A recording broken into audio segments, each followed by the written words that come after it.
Okay. All right. What is up, everybody? Welcome to the Eddy Live Show. I am here with Gonzo. What up? Hey, ¿Qué pasó, hermano? We are live. We are live. We are live in full effect, man. Yeah. Couple of coronitas aquí, yeah, man. dude, this is like the best way to start any podcast, dude. Whoa. Cheers. Oh, excited. snap. Wow. Yes. You know, man, I've been kind of a bit slow lately on the podcast because I've been just so slammed in the restaurant. And then I met you yesterday, and I'm like, oh, this guy's leaving. I got to get him on here, man. We got to do it. So, look, I've been here in Taiwan. It's like my 7th or 8th day. Yeah. And, you know, being a huge World Cup fan, yeah. I was like, I got to watch the games, even though they're going to be at weird hours. Yeah, sure. And I was trying to figure out where in Taiwan or in Taipei can I watch the games. And I'm doing research. Your name popped up. And I could just never make it over here. And then yesterday, I'd finished the mural project. Yep, and I was on my way walking back to the hotel. Yep. And it just popped in my mind, like, yo, let me just swing by there. Actually, Mexico had won, advanced. And I was like, I got to drink a Mexican beer and celebrate. Okay. And so I wanted to find a spot. And then I thought about you or your space. I came here just to have a Mexican beer. I met you.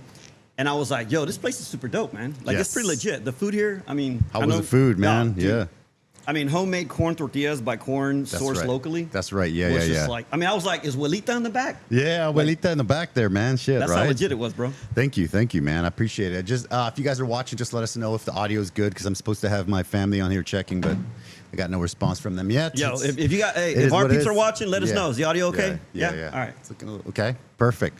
All right, brother. So. Yes, waiting. So we're not up yet. We should be up. What? Yes, waiting. Sorry, give me a few seconds here.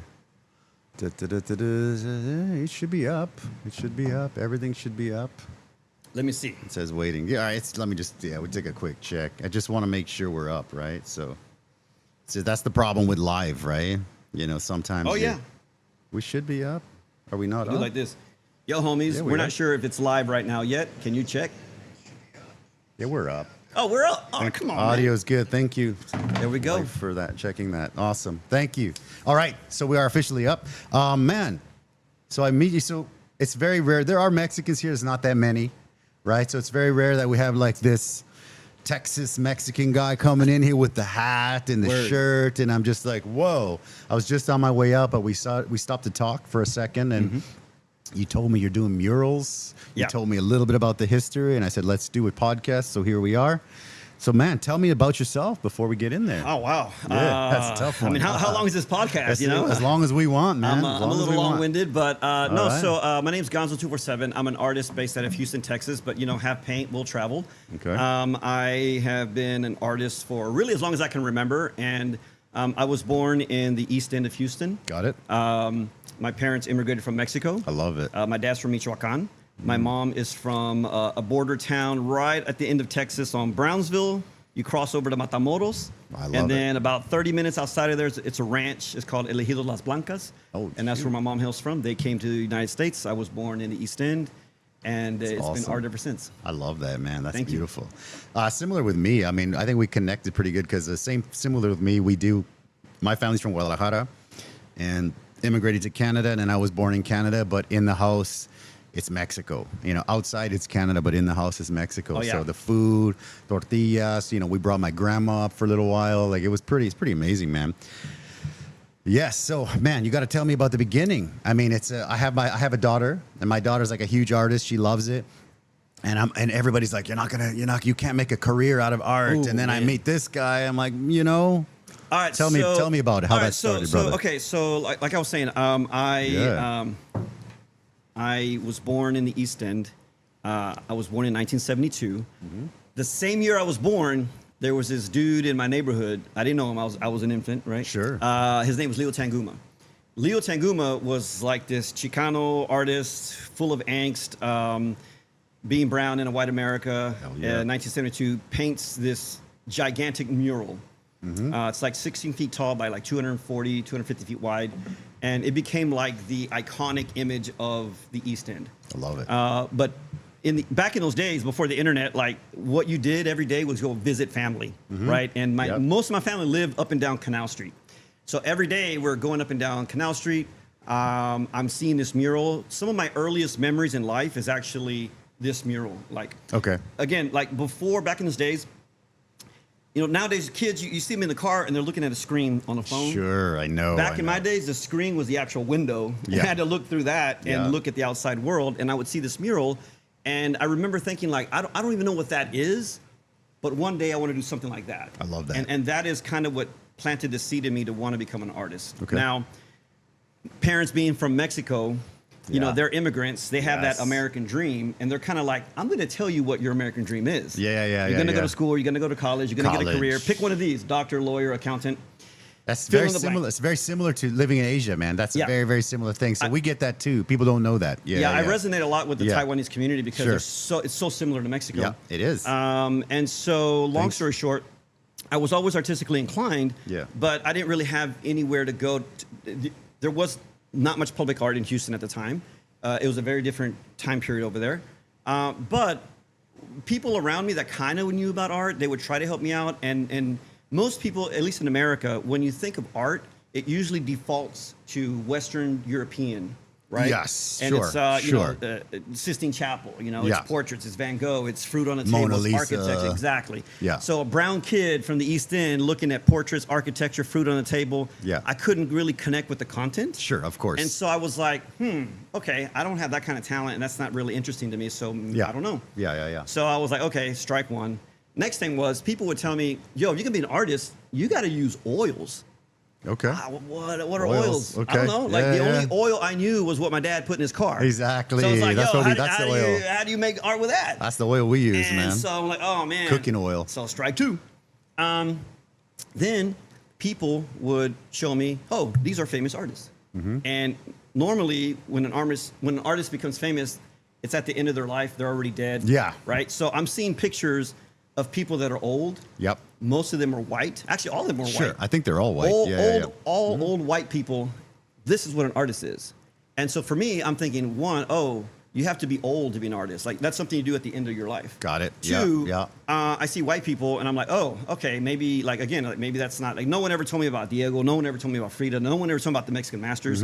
Yep. But what ended up happening was back in 1979 into 80, between maybe 80, maybe crossing into 81. Okay. This amazing thing happened to me. And what was going on is I'm in the car with my dad. Sure. Yep. And, remember those days when you had to tune the radio like this? Yeah, of course, man. Yeah, Tune in the yeah, radio. Of course, yeah. And yeah. all of a sudden I start hearing like this noise coming out of the speakers. And I'm like, what is that? Yeah. And it turned out it was this new thing called rap music. Oh, now, nice. Now, look, nowadays, it's existing everywhere, but you have to put yourself back in that time frame where Yeah. rap didn't exist. It was Yep. born in 1973. It was making its way across America. Okay. It hit Houston around 79, 80. Yep. And I remember hearing like Rapper's Delight for the first time on the radio, hearing Curtis Blow, Yeah, I love that, Houdini, love that. Yeah, Christmas yeah, rap. And so those type of things really like inspired me because I love the music. And let me backtrack. Up until then, I felt like I was listening to other people's music. Okay. I'm listening to my aunt's disco. I'm Yeah, listening, yeah. I'm listening to my uncle's classic rock. Sure, or rock back sure. then. Yeah, It yeah, wasn't yeah. classic yet. It wasn't classic yet. I'm Okay. listening to, my grandparents' rancheras, right? So Okay. like when I first heard rap music, that's the first time I heard music that I really felt was meant for me, which was urban youth. Yeah. And I really connected with it. And what Okay. really changed is like the more I loved it, the more people around me hated it. Like, what is that noise? That's garbage. Like, what Okay. is that even music? And I was like, yes. Yeah. Exactly. But a lot of people think rap is hip hop and hip hop is rap. Yeah. But not many people understand that rap is only one component of the hip hop culture. Like hip hop is actually 4 elements, 4 pillars that create it. It's rap is the MC, DJ makes the Okay. music, the b-boy is the physical, and then graffiti is the visual language of hip hop. Yeah. So being already artistically inclined, rap opened the door to the hip hop culture. The more I started to discover what it was and kind of dive into it, I started realizing all the different elements.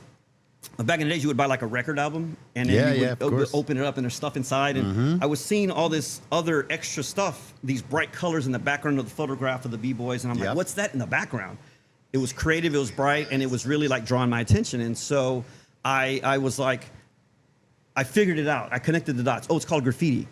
And what really helped break the barrier down for me is as I'm doing research, I'm going to libraries, I'm trying to find more information on this thing called graffiti. Yes. What happened is I finally saw who was making the graffiti. Sure. Right? So it was kids from New York, and they were all from the hood, right? They're like, I love it. They were black kids, they were brown kids. They were kids they were my age, and they looked like me, and they're going into subway train yards with spray paint, and they're creating masterpieces. Beautiful. And I was like, yo, back that up. You're using spray paint? Yeah. That's not an art supply. That's in the garage. And what was cool is that was a barrier. Like, I didn't know what art was, like art supplies, where to get it, but spray paint, everyone had spray paint. My uncle, my dad, my grandfather, sure, my friends, they all had spray paint. So my art supplies were very accessible. Okay. And then the city became my canvas. Beautiful. I love that, yeah. Around 13, I started to venture out. Okay. And that's when I started to find my creative voice, just really using the city as my canvas. And, okay. And I never really went out with the intention of being malicious, like destroying. Sure. I really went out with the idea of like, let's make something beautiful. Like if that building's already dilapidated, no one cares about it, why don't we make it look nice? Yeah. And so that kind of started me on this creative path. Now, as people like parents found out what I was doing, they were like, yo, like, no. First of all, you're doing illegal activity. Like, you can't do that. So I just kind of had to manage what I was doing and how I was doing it. Well, when I was 17, I was graduating high school. And, 1990, it's that point in life where it's like, what's next for you? Yeah, sure, of course. And of course, my parents like, you got to go to school. You got to go to college. Yep. And I'm like, I just want to be creative. Yep. And people around me like knew what I was doing. They're like, yo, dude, you can't do that here in Houston. Like, you can't do graffiti here. Like, first of all, it doesn't exist. And also, there's no future for that here. What you got to do is you got to go to New York, bro. Like, that's where graffiti is happening. Okay. I'm 17. I'd never been to New York. And so what I'm kind of soaking in is like, I got to go to New York. I have no support system there. I'm going to have to work like 1,000 times harder just to maybe even bubble up to compete with the guys who started this movement. Yeah. Like, that's not going to happen. That's tough. And then I had this epiphany of, why don't I just stay in Houston, work 1,000 times harder, and just create the scene that I want to be a part of? Build it from. And that's kind of what kept me in Houston. Okay.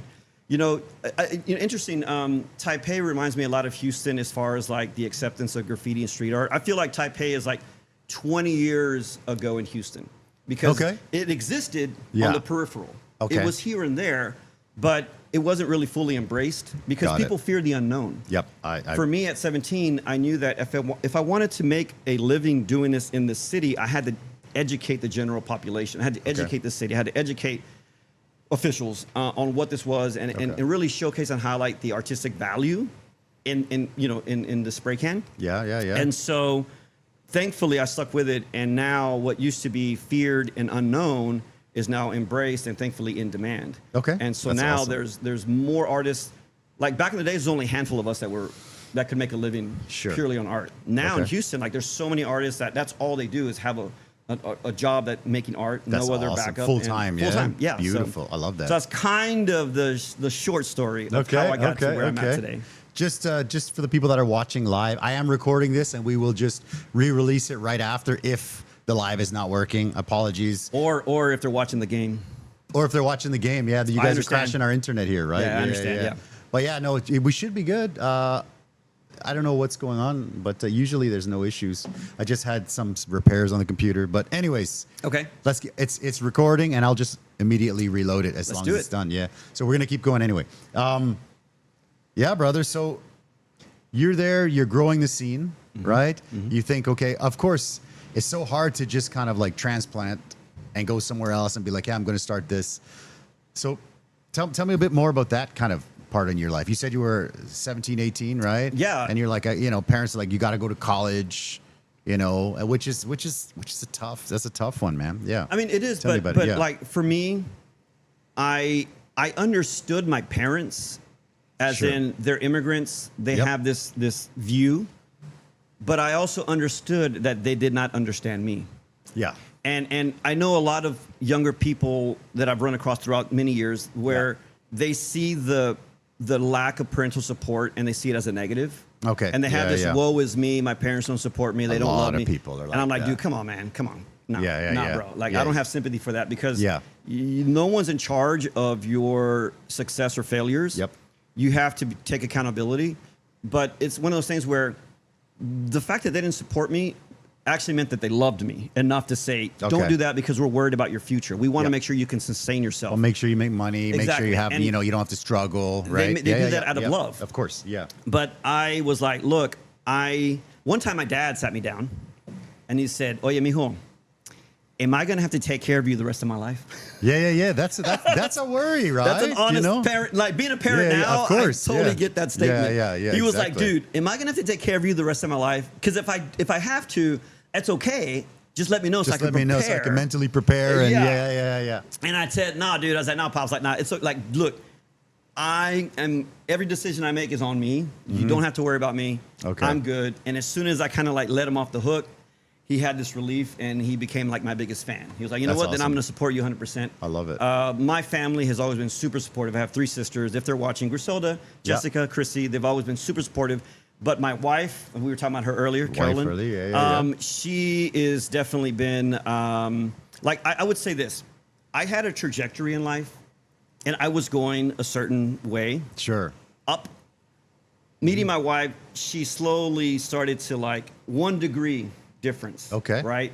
2 degree difference. It's a And big- over time, that elevation, like, just expanded. Yeah. And I definitely would not be here with you. I would not be in Taiwan. I wouldn't have traveled the world. Had it not been for her and her influence, and really just really showing me a bigger picture than what even I could imagine. Okay. Wow. Yeah, so I definitely love you. Love you credit. Yeah. Love you, Carolyn, for I'm trying to give you credit, but also I'm having Corona. So Yes, have a Corona, right? In the morning, it's breakfast of champions, right? Bro, yeah, it's like it's like breakfast time for us. It's like 9, 10 o'clock in the morning, but you know what my brain said? It's like 9 o'clock at night. in That's Houston. right. I know. Well, salud, man. salud, bro. Salud. Yeah. So you're this young artist, right? Graffiti, you know, you're that's the career path you're choosing. So when did you become, you know, Gonzo 247? Oh, I became Gonzo when I figured out you can't go out at night and write your real name illegally. Okay. And I was like, yo, I need another name. Okay. And Got it. so I was probably like, I think like 11 or 12, and maybe at that 13 age. Again, my wife hates it when I reference old school technology, but I was going through this thing called a dictionary. And some of y'all might not know what it is, but look it up. So anyhow, exactly. I was looking up a word in the dictionary, and I forgot what word I was looking for, but I ran across the word gonzo. And I was like, yo, up until then, I thought gonzo was just a Muppet, right? A little character. Yeah, of course. But I the remember definition that, is basically like, it's crazy, it's unorthodox, it's zany, it doesn't make sense, it's outside the lines, it's like, like what is that?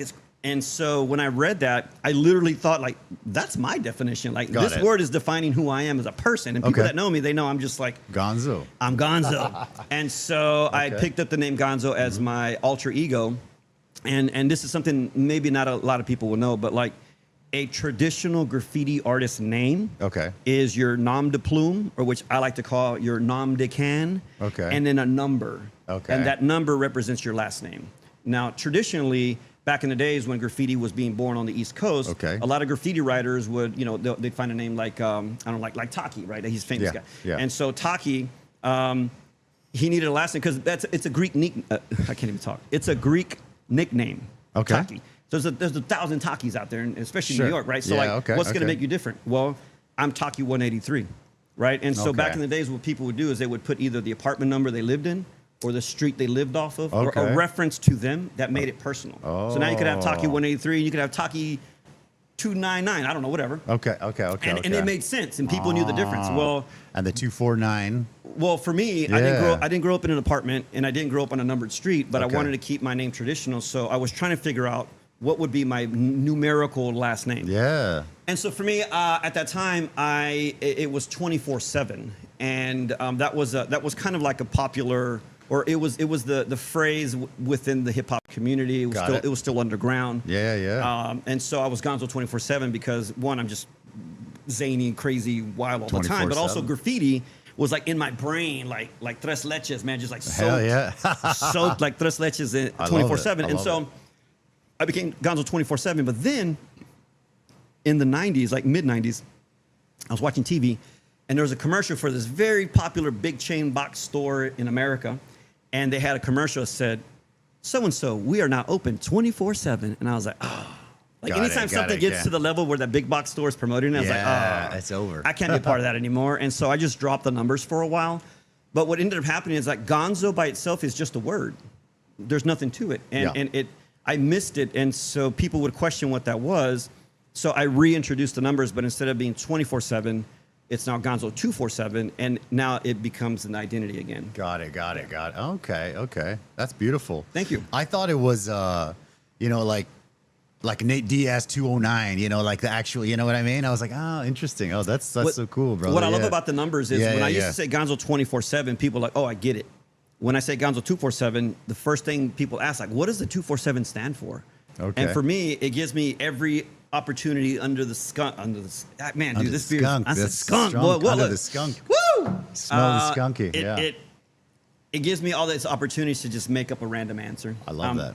That's good. I was being interviewed by this I won't say by who, but it was a publication interviewed me. Okay. And they asked me what the number stood for. And I told them it was the answer to a very complicated mathematical equation that made time travel possible. Okay. And they're like, holy shit. Let me get this down. Yeah, they're like, oh my God. Let me take that. Yeah. I would say, thankfully, they probably have a good editor because they did not make that into print. Oh, really? But I was waiting for that to come out in print.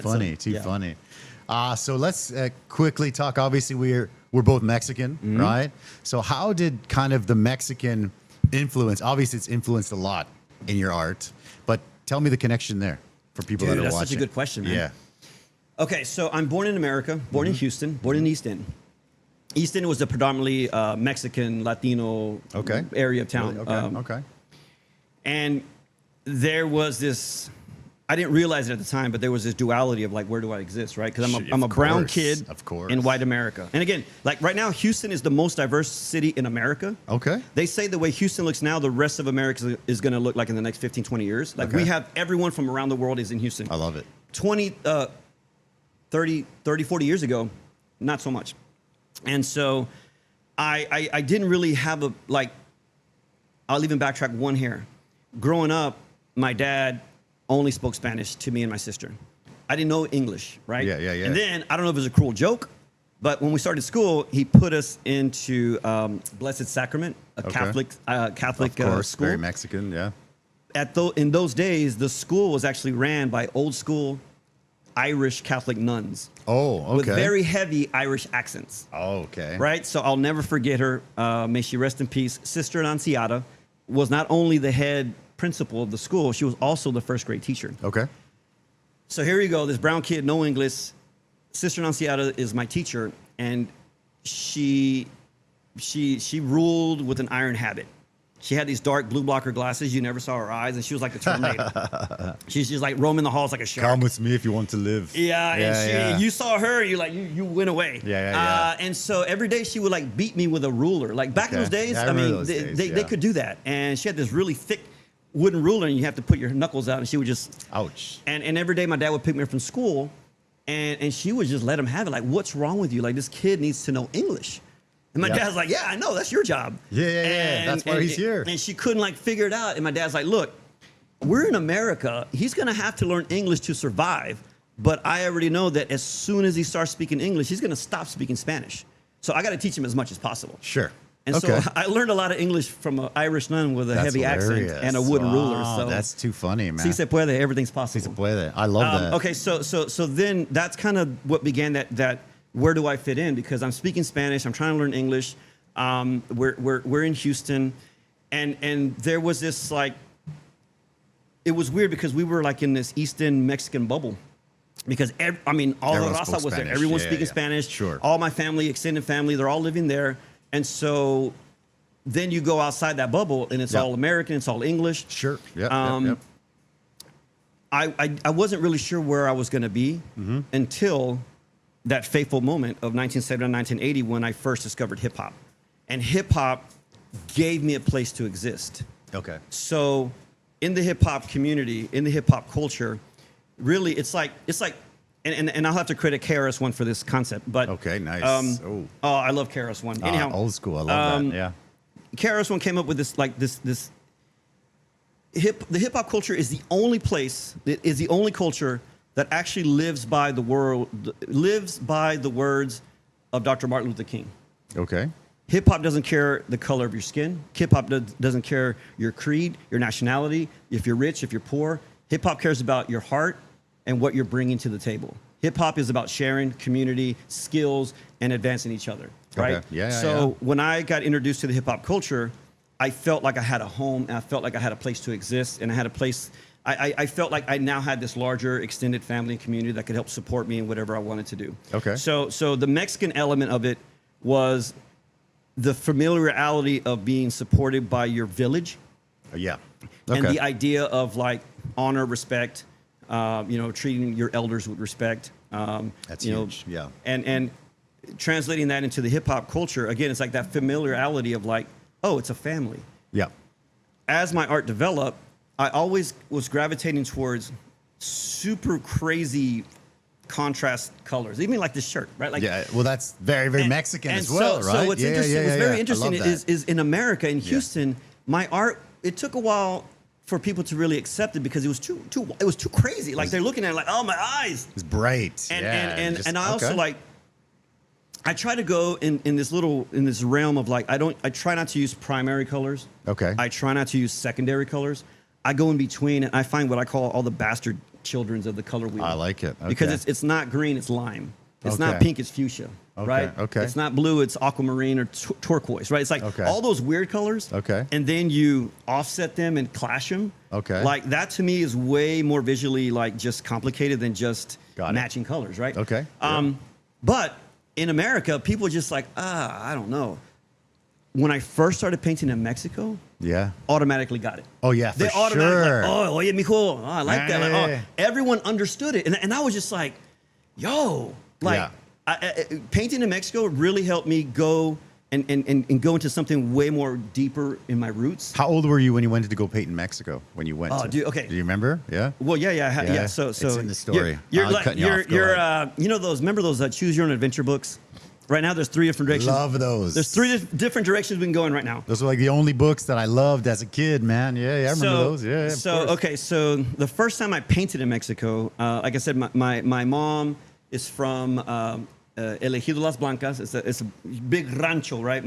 So there's another story there, but we'd go there all the time. We visit family, and there's like not a bayou, but like a waterway type of river thing. I don't know. I forget what it's called. Anyhow, there's a bridge that goes over it. And I remember it was in the 90s. I was fully doing graffiti, and there was some big celebration happening at the rancho. And so I took a bunch of spray paint. I was like, you know what, I'm gonna rock something. So I went over there, and I went under the bridge, and I rocked Las Blancas. That's the name of the rancho. And that thing burned, dude. I think it's still there. It's been burning. Yeah. Okay, and I was just like, oh, this is amazing. That's painting cool. in Mexico. That's cool. Later.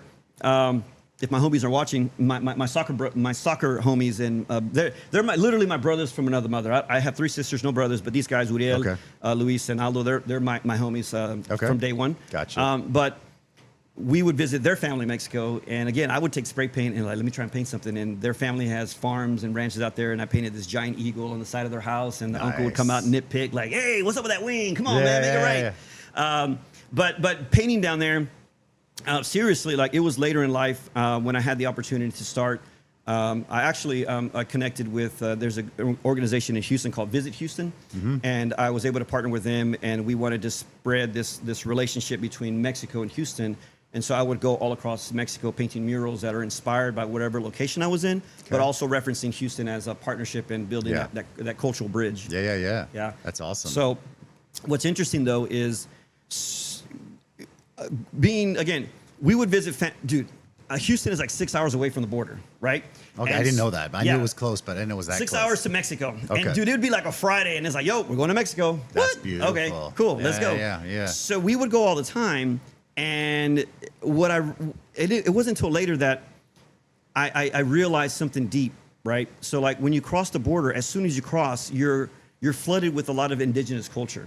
Okay. You're not even aware of it. Okay. You just see it. You just accept it as this is Mexico.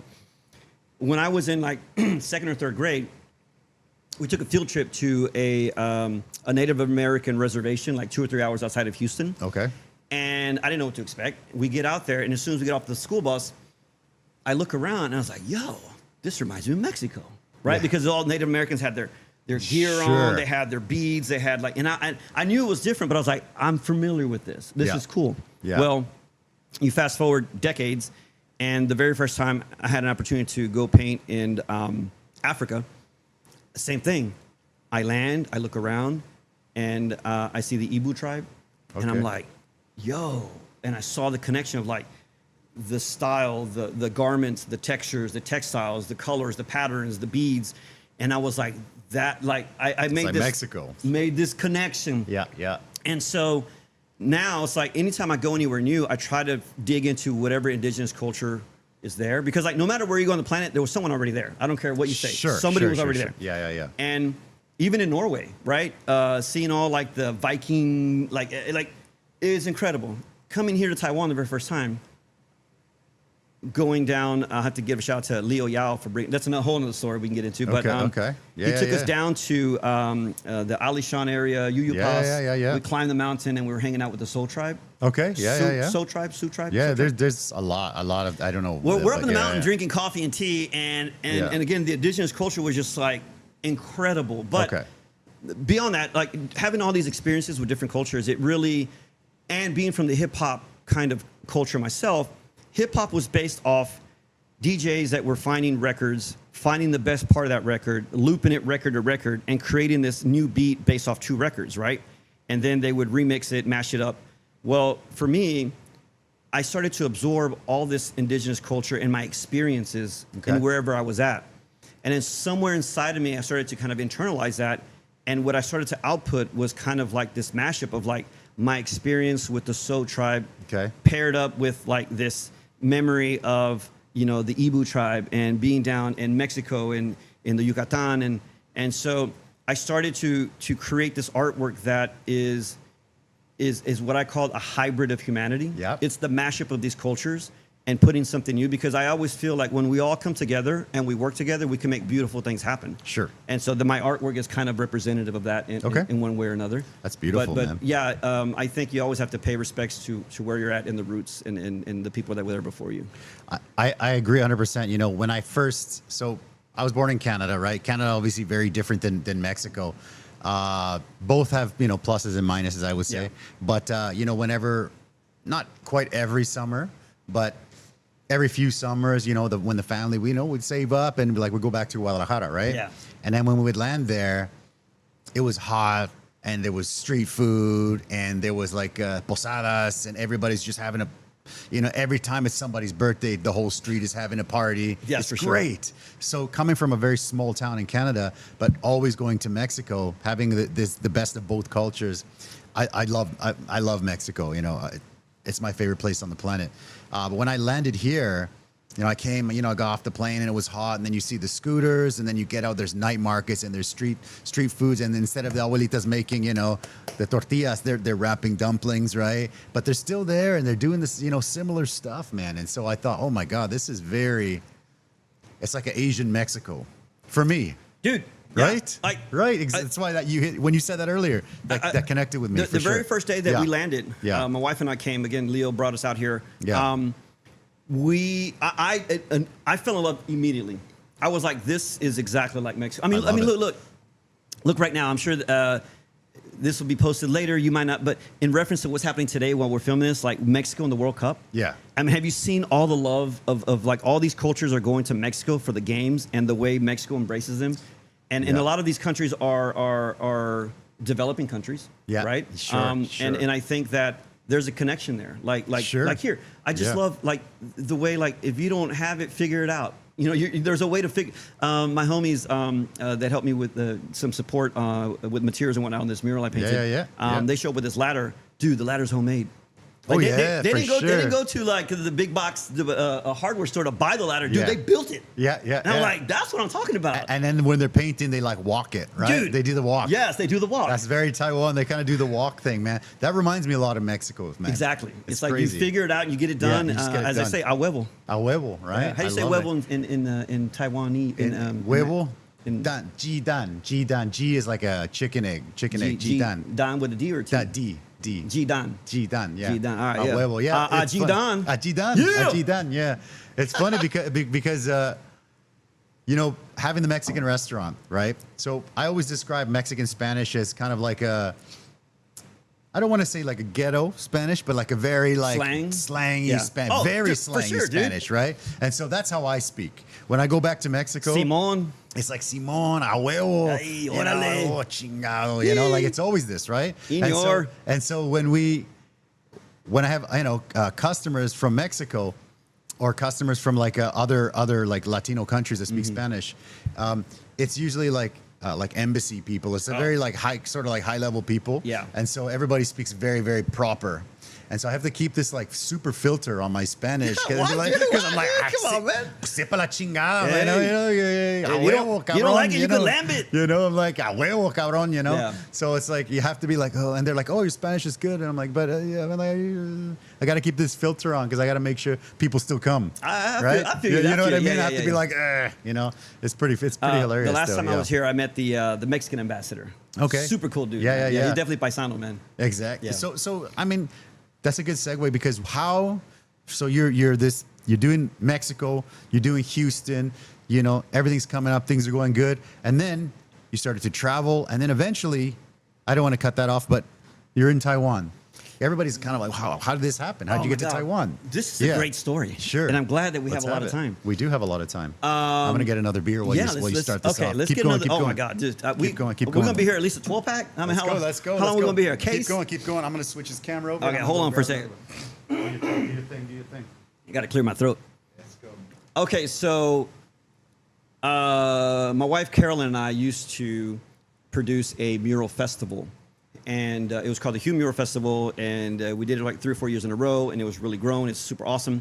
Well, we're actually in the middle of the festival. It's like a week-long festival. We have like, 80 artists that are working all around the city, and all of a sudden we get, I think, a phone call, and it's this guy named Leo, and he's like, hey, I'd like to talk to you. We had met Leo very briefly. Literally, it was like in passing, like, hey, this is Leo, and hey, Leo. And then like fast forward, we're in the middle of this mural festival. Leo calls and he's like, "Hey, I'd like to talk to you about an opportunity." And we're like, "Okay, cool." And we're kind of like, when you want to set up a meeting or like when? And we're thinking like next week or later. And Leo's like, "Well, how about like now?" We're like, "Wait, what? Like today?" He's like, "Yeah, like how soon can you meet like from right now?" And we were like, oh, man, I guess you can come like, in an hour? Okay, great. So sure enough, Leo shows up, and he has an iPad, and he has a presentation. And he's telling us all about Taiwan and the beautiful, just everything about the country. And he came prepared. And so he's telling us about everything about Taiwan. And he starts showing us this images of I believe is Alishan. It's like a big amusement park further south. I think it's like 3 hours from here. And anyhow, he's like, I would love to see, what do you think of the idea of going and painting something, like doing something out there? And we're like, that sounds cool. And so he said, well, would you like to go? And we're like, where? He was like, to Taiwan. I was like, Karen, like, yeah, I guess, yeah, sure. And I said, this is my manager, by the way. And so, and again, he's like, oh, how soon, like, when do you want to go? He's like, well, how soon can you go? Like, and we're thinking like in a couple months. But he's like, tomorrow. no, like, yeah, how soon, like from right now, can you go? And so Carolyn looks at the calendar. She finds, like a couple weeks from now, he's available. And he's like, okay, great. And so he looks at Carolyn and he's like, and I'm assuming you're going to go too? And she's like, what? And he said, well, you're his manager, right? And she's like, yeah. She's like, well, you need to know what he's going to sign up for. Like, because basically he wanted to bring us here, show us everything. Yep. Soak it in, kind of absorb the culture and see if this is something we're interested in. He was like, it's important that you go so you know exactly what he's committing to. So we came out here. I believe the first time we came out here was in 2015. Oh, wow. And it was just exploratory. Literally, he's like, I just want you to get the vibe. And so we came here. We landed in the airport, literally drove 3 hours straight down to the Alishan UU Pass area. Mm-hmm. And we were here for a bit, again, just soaking in everything in. Yeah. And so that was our initial moment here. Okay. After that, we had plans to keep coming back, but then COVID had hit. Oh, and so that put a pause on things. Of course, yeah. But then right after COVID, we were able to reconnect and that kind of started this conversation again. Okay. And now we've been coming at least once a year, sometimes twice a year, and the goal is to always see how we can collaborate and really build that cultural bridge. Okay. For me personally, like I am actively looking to grow a new audience for my work. Love it. Yeah. And this is a kind of a segue. In Houston, when I first started, I was only one of a handful of people doing what I was doing, right? And then helping to grow the scene. Now there's a lot of talented artists in the Sure. city. For good or bad, I'd say it's for good because everyone's making a living. But now Okay. I'm no longer like the only fish in the pond, right? Yeah. Which is fine.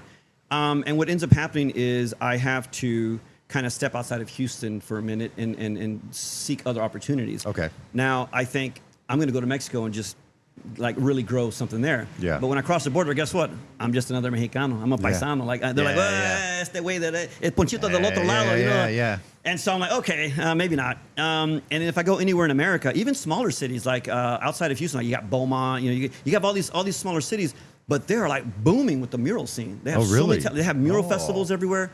And so what I found is like, no matter where I go, there's already people kind of doing the thing. And, Okay. And so it really is like, not only do I have to get out of Houston, I got to get out of this continent. I got to go somewhere else. And so with Leo, welcome to Asia, brother. yeah. Keep going. Leo inviting us here, that was really, I think, the thing that I needed was like, I need a fresh audience. I need someone to really see me as who I am. And so part of the goal here is to really grow my art and just find new eyes but at the same time, find new people, find new inspiration, because it's a two-way street. I can't just bring. Yeah. I have to be able to have conversations and absorb and really soak in and then make that collaboration. In the past, Leo was able to connect us with this amazing artist here in Taipei. His name is Bounce. I saw you tag Bounce Dude, in a that few dude things. is incredible. Okay. Super talented artist. And we collaborated 2 years ago. I did the artwork for the EVA Air Marathon. Okay. I did all the artwork for that. And so as part of this collaborative bridge building, we connected with Bounce. And he and I painted live on a stage during the marathon. And he painted the left side. We had two big canvases, separate. Okay. On one side of the stage, on the left, he had his canvas. I had mine on the right. And then at the end of the marathon, we brought them together, and they matched up perfectly. Oh, and made one mural. wow, that's cool. And it was we were kind of like, oh, the idea worked. Like, Okay. 'cause at first, it was like, if we're painting like this, they're really gonna line up. It's like but Lego that doesn't fit, right? Yeah, but they lined up perfectly, Okay. and it was just like, oh my God, this worked. And so it was very successful, and we're like, let's ride his momentum. And so the following year, we actually brought Bounce to Houston.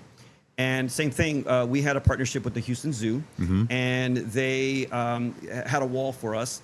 And so across time zones and across oceans and continents, Bounce was designing his left side of the mural. Okay. I was designing my right side of the mural. Wow. And we would send each other designs, and then That's we so cool. matched them up. Him and his team, him and Joseph, came to Houston, and then we rocked out this mural at the zoo, and it was beautiful. That's cool, man. To build off that momentum, Sure. we then painted a mural here at the Taipei Zoo. Yes, And yes. you're probably asking, well, why are you painting murals at the zoo? No, The interesting connection is that the Taipei Zoo has a herd of bongos, not the Okay, not I'm the, like, not the drum, okay. Yeah. animal. Yeah. And all females, no male. Okay. The Houston Zoo I know where you're going. has a young homie Let's go. ready to travel. He's ready to stud. And Yeah? so Okay, the okay. partnership actually developed because That's the Houston crazy. Zoo was going to loan the Taipei Zoo, the male, to help the population grow. Sure. And so the murals actually talk about the relationship between the Houston Zoos, but in the center of both murals is the bongo. Okay. Because that was the hilarious. connecting point. Oh man, lucky Yeah. dude. Yeah, exactly. All right. It was really cool also to bring in animal husbandry into the mix. Like I love animals, and Yeah. so to paint a mural with animals in it was also like a perk and a highlight. That's so. beautiful, man. Yeah. That's beautiful. I'm gonna quickly pick up some pictures here, Okay, cool. and then you tell me kind of what's going on here. Bam. Oh, I grabbed some random ones in there, so tell me about them. Woo! Okay, so this is what I love, like the serendipity of things. Yeah, brother. You know, you gotta just shoot on these because we got a bunch. We got an email, and I'll try to. Anyone that's watching knows me is like, dude, the doc, he talks a lot. So That's I'm what we gonna try love. to condense these stories. We get an email from a person from Visit Hattiesburg. Hattiesburg is a small city in Mississippi. And so they're like, yo, we want to see if you want to paint this building. The mayor of the city was like, I'm on a new campaign. I want to paint 500 murals in the city. Okay. And they reached out to me to see if I'd be interested. And the lady was like, the only thing is like, the guy that owns this building specifically said he wants to work with you. I'm like, Nice. Some dude in Hattiesburg knew my art and said, I will only want him to paint my building. It's like, how's that happen? That's Well, it turns out the beautiful. guy like has connections to Houston. He owns property in Houston. I love it. And so he knew my work, and he said he actually wanted me to replicate one of my murals there. And we were like, well, why replicate it? Let's make something new and fresh. Let's make something very specific to Hattiesburg. Yeah, exactly. But on top of that, Carol and my wife's brother, Uncle Matt, he actually teaches at the University of Mississippi. Okay. And so he lives in this town. Okay. Which is really cool. And so we were able to road trip, me and my assistant JoJo, who's like, oh, that homie, like I'm gonna have to bring JoJo to Taiwan. People, bring her if out. people flip out on me, they're gonna flip out on him. I love it. I love it. Bring him out. Yeah. But so we went. I designed this mural. It pays tribute to the city, depending on who you ask. But it looks like Hattiesburg is the birth of rock and roll. Oh, okay. In America. Didn't know that. And so the big blue guitar is a nod to that. There's a lot of activity. There's a lot of action, a lot of energy because it's an old town, but they have a fresh new perspective and a new direction. So the center is an old train station that's been restored, and now it's a really nice building that's being used in the public. And so there's an arrow shooting off to the right, which is like, when the train leaves the station, it's going on to the new destination. And so this is the city embarking on its new journey to grow and become like the next. They are already the hub of the state, but now you got to put a rim on that hub. You know what I'm saying? That's very cool. I love that. Very cool. Very cool. All right, and that's me chillaxing. And that's you. I love that. That's why I had to pick that one. Great story there too. Let's get the next one. That's it, right? That's the zoo. I had to find that one. That's here at the Taipei Zoo. Yeah.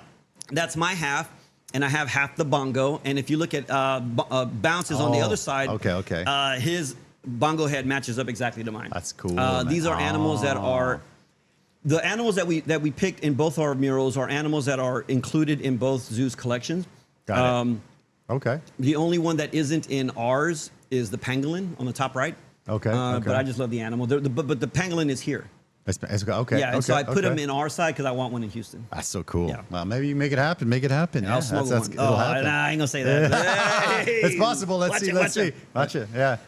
Okay, so dude, this is cool. I painted this probably like 10 years ago, I think. Oh, really? This you can't really tell the scale, but this is probably like a 25-foot tall mural. Oh shoot! And this was in conjunction with our local footy club, or some people call it soccer or football. Yeah, football, soccer, And the Dynamo, they had a new kit, which is the black kit, and they wanted to do something really cool. Now, this is interesting. This mural is like 25 feet tall by like maybe like 30, 40 feet wide. And they wanted to do this, basically like drop the kit, like boom. So they were like, can you start this mural like at 4 a.m. and finish it by like noon? Oh. Because we want to do the unveiling. Okay. And it was good. What they wanted it to be a secret until they dropped it. That's cool. So I started when it was dark. Gotcha. And then we and all of a sudden boom. And they dropped the announcement. They dropped the kit, and so it was like literally like overnight. That's so cool. People drove by the next day. It was like what? Yeah. I know the painted black Rolling Stones, black. right? Yeah, you gotta exactly. have it. You gotta have it, right? I'm old. My family, my dad's old rock and roll dude. There you go. I grew up with all that stuff too. Love it. Love it. Let's keep going. Okay, that's also the Dynamo. So interestingly enough, I just finished this major mural production at the Dynamo right before I came here. From that I came here. I was checking that out. Yeah. So this is another mural I painted at the Dynamo. I think I've overall, like the one I just finished is my 6th mural on the stadium. Oh, and I will say that the stadium, I have to give them credit, the team and the stadium, for like being so open to local artists. That's so cool. Because they're giving local voices a chance to like, be expressive and really tell our own stories through our own voices on the stadium. And especially now with the World Cup, people from around the world are coming and they're seeing what we have to say. Love that. That's so a cool. work in progress. I love that, brother. It's very cool. World Cup. I mean, that's a whole other topic. Let's just finish the pictures here. All right, this is in Puebla. So cool. It's in Puebla. Yeah, bro. I love the building. It's like a pyramid. Oh yeah, exactly. I was gonna say that. Yeah. And the colors. This is actually one of my favorite pieces that I've done. It's just very vibrant. It's got a lot of energy. But this is one of the murals that we painted through Visit Houston, and again, our our hope to be able to build a bridge of cross-cultural connection. Also, the Mexican citizen is the #1 tourist in Houston. Okay. That's really? our, okay. yeah. And Okay. so we want to really support and honor that relationship and really grow. But we also want to go both ways. Like we need more people to come in. Of course. and spend their dollars. Yeah. No, that's how it works, right? You gotta, that's. Yeah. You were talking about people going to Mexico for the World Cup. Yeah. Right. I mean, I was watching.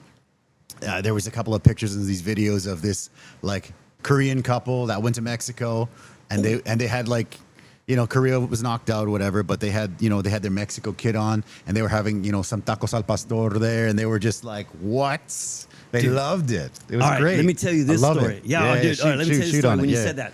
Yeah. So last World Cup, my wife and I, Carolyn, and our daughter Alyssa. I saw the video. Keep going. We, I think it was like a second honeymoon type of thing, or just a vacation. We're like, let's go to Mexico. Let's go to Mexico City. And so we booked everything, and then I was like, oh my God, we're gonna be there when Mexico's playing. And I told my wife, like, you have no clue. Yeah. Super Bowl it's times like, a million. You don't know what it's like to be in Mexico and watch a World Cup game when Mexico's playing. Yeah. Like, you have no clue what that's like. Yeah, we are in for a treat. Yeah. So we go, and we're in the Zocalo, right? Big screens. Yeah, I love it. And we were literally at that game when Mexico lost, and all of a sudden the TV screen turns, and it's dual. Mexico's losing, Korea. And then we literally saw the crowd go from like, oh, Korea!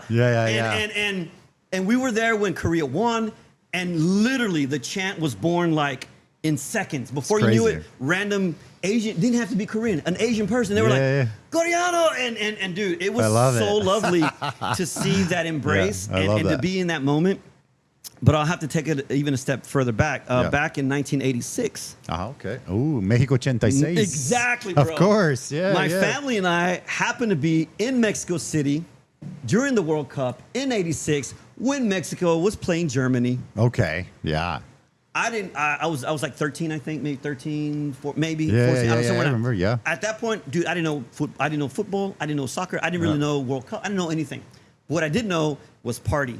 What I did know was chamba, the party, right? We're down there, and the city, like, I don't know how you could, had a literal pulse. Like, the city was just like on fire, and you could feel the momentum. Everyone's in the streets, and they're honking horns, and basically what you're seeing on the internet now, but like you're seeing it live. And I'm 14, like, what is going on? Yeah. And so we got to experience that, and that's when the bug really got me. It's like, I love that. What is this? And they're like, yo, it's the World Cup. Oh, man, it happens every 4 years. Like, what? So 86, right? Yeah. And then 1990, Italy. That's when I first started watching it on TV. I'd have to watch the game. I think at that point it was in the middle of the night for us, like later in the evening. And then US 94, I guess, right? Yeah. 94. Yeah. Okay, so I mentioned my homies earlier. So my homie Uriel, Luis, and Aldo. Oh, those are good names too, man. Shit. And then we had this white kid named Shannon. Perfect. He's my homie. He was into soccer. I love it. But that's when it was like the first time U.S. was hosting the World Cup. Well, I don't know if it was the first time, but they were hosting it in 94. And I was like, I told my dad, I was like, Pops, oh my God, like the closest game to us was in Dallas, which is 4 hours away. Okay, yeah. And I was telling my dad, yo, Pops, oh man, is there any way? Oh, like, we gotta go. We gotta go. My dad had a relative or distant cousin, someone in Dallas, and he was like, hey, can you get us like some tickets to the game? Whatever. And this back in the days where you had to like drive to the stadium, stand in line, no internet, buy the tickets physically, and then had to put them in the mail, send them to us. Dude, have you ever watched Willy Wonka?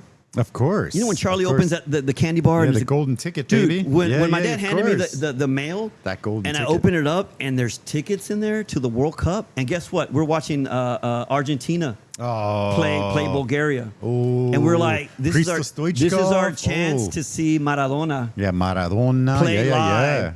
So I had an old Cavalier car. And I painted the car. I painted the car with Viva Mexico. Literally, I painted the car. Beautiful. Painted the windows. Okay. We loaded up and we took off, dude. We drove to Dallas, and unfortunately, that would literally we're in the stand, dude. We're in Fan Fest. Oh, it's amazing experience. Love that. But we literally right before the game kicks off, they make the statement: Maradona's out. That's when he got kicked out for drug use. Oh, really? So we did not get to watch him play. Ah, that's a bummer. Okay. But the World Cup, like again, seeing people from around the world and coming together, like there was no politics. I love that. There was no government. Yeah. It was just people, sport, and love. And I think that's what's translating now. Yeah. But people are sick of that politics shit, man. Yeah. Come on, you know. So I'm gonna tell another story. Yeah. My homie Uriel might not like it, but that's okay. Right? Okay. All right. Sorry, Uriel. So we got so excited about '94. Well, guess where the next World Cup was gonna be? Oh shit! I have to go France, back in time. 98. France, 98. Okay. And we're like, if we start saving now, yeah. we got 4 years to save enough money. Yeah. To go to France as a crew, and we're called the Alligadores. Alligadores. Okay. It's a made up word. It's like my Spanglish version of alligator. That's a whole other story. Okay. Anyhow, Okay. The Alligadores were gonna go to France to watch the game. Love it. And so we're saving money, and then again. My homie Uriel was dating this amazing person. Okay. Super amazing person. Yeah. Okay. But you know, sometimes the amazing person is the brains of the operation. Yeah. Because she's like, yo, homie, if you can save enough to go to France, you can maybe save enough to get married. Yeah. Yeah. Oh, And so obviously he made the right choice. You know, he went ahead. Of course. He has an amazing family. Yeah. Amazing wife. Shout out to Tonya. That's the choose your own adventure thing, right? Choose your own adventure. Yep. And so but then one by one, we're all like, we're just watching on TV. Yeah. But the good part about it is like we literally would call each other up. Hey, are you awake? All right, cool. I'm on my way. And we'd be at someone's house at 2 a.m. with a 6-pack of beer, 12-pack, and just be getting. But you know, it's that camaraderie, it's that brotherhood coming together to watch the game and just having fun. We got a bunch of comments. Argentina people are Argentina commenting? versus Bulgaria, 1994. Cotton Bowl, Dallas. We got a bunch of comments. Yeah, man. the Cotton Bowl. Hey, you know what? I didn't even realize people were commenting. Yeah. Sorry. I should be reading these. No, I'm not sure if the YouTube is working live. I apologize if it's not. It never has issues, but if it's not working, we will definitely re-upload everything. Apparently, the Instagram is flawless. Okay, so I see. switch IG over to has Instagram. been very, it's been very smooth. Okay, cool. Yeah. It never has issues. I don't know why, but you know, it is what it is sometimes. Well, let me ask you a couple questions. Shoot me, man. I love that. So you said there's not a lot of raza here? There's not that much. Yeah, there's some students that come. They come. I think it's kind of like what can I say? Like maybe a wealthier ones, maybe from Mexico. They'll come. Yeah. They'll learn some Chinese and they'll go back for business or something. Yeah. There are quite a few Latinos that come out here. So yeah, but like long term, like I hate to say middle-aged raza guy, you know, there's not that many. Yeah. But there's a few, you know, there's a few guys kicking around. We're pretty close, you know, especially, you know, when things like World Cup happen, things, you know, it's cool. It's cool. It's funny because you were saying, you know, a similar thing back in the story when you were talking about you know, being Mexican American, and you're kind of like, you know, everything, the scene is kind of growing. You're thinking you need to leave North America. I had sort of a similar thing, you know. I was coaching soccer, you know, my family does, you know, food and stuff like that.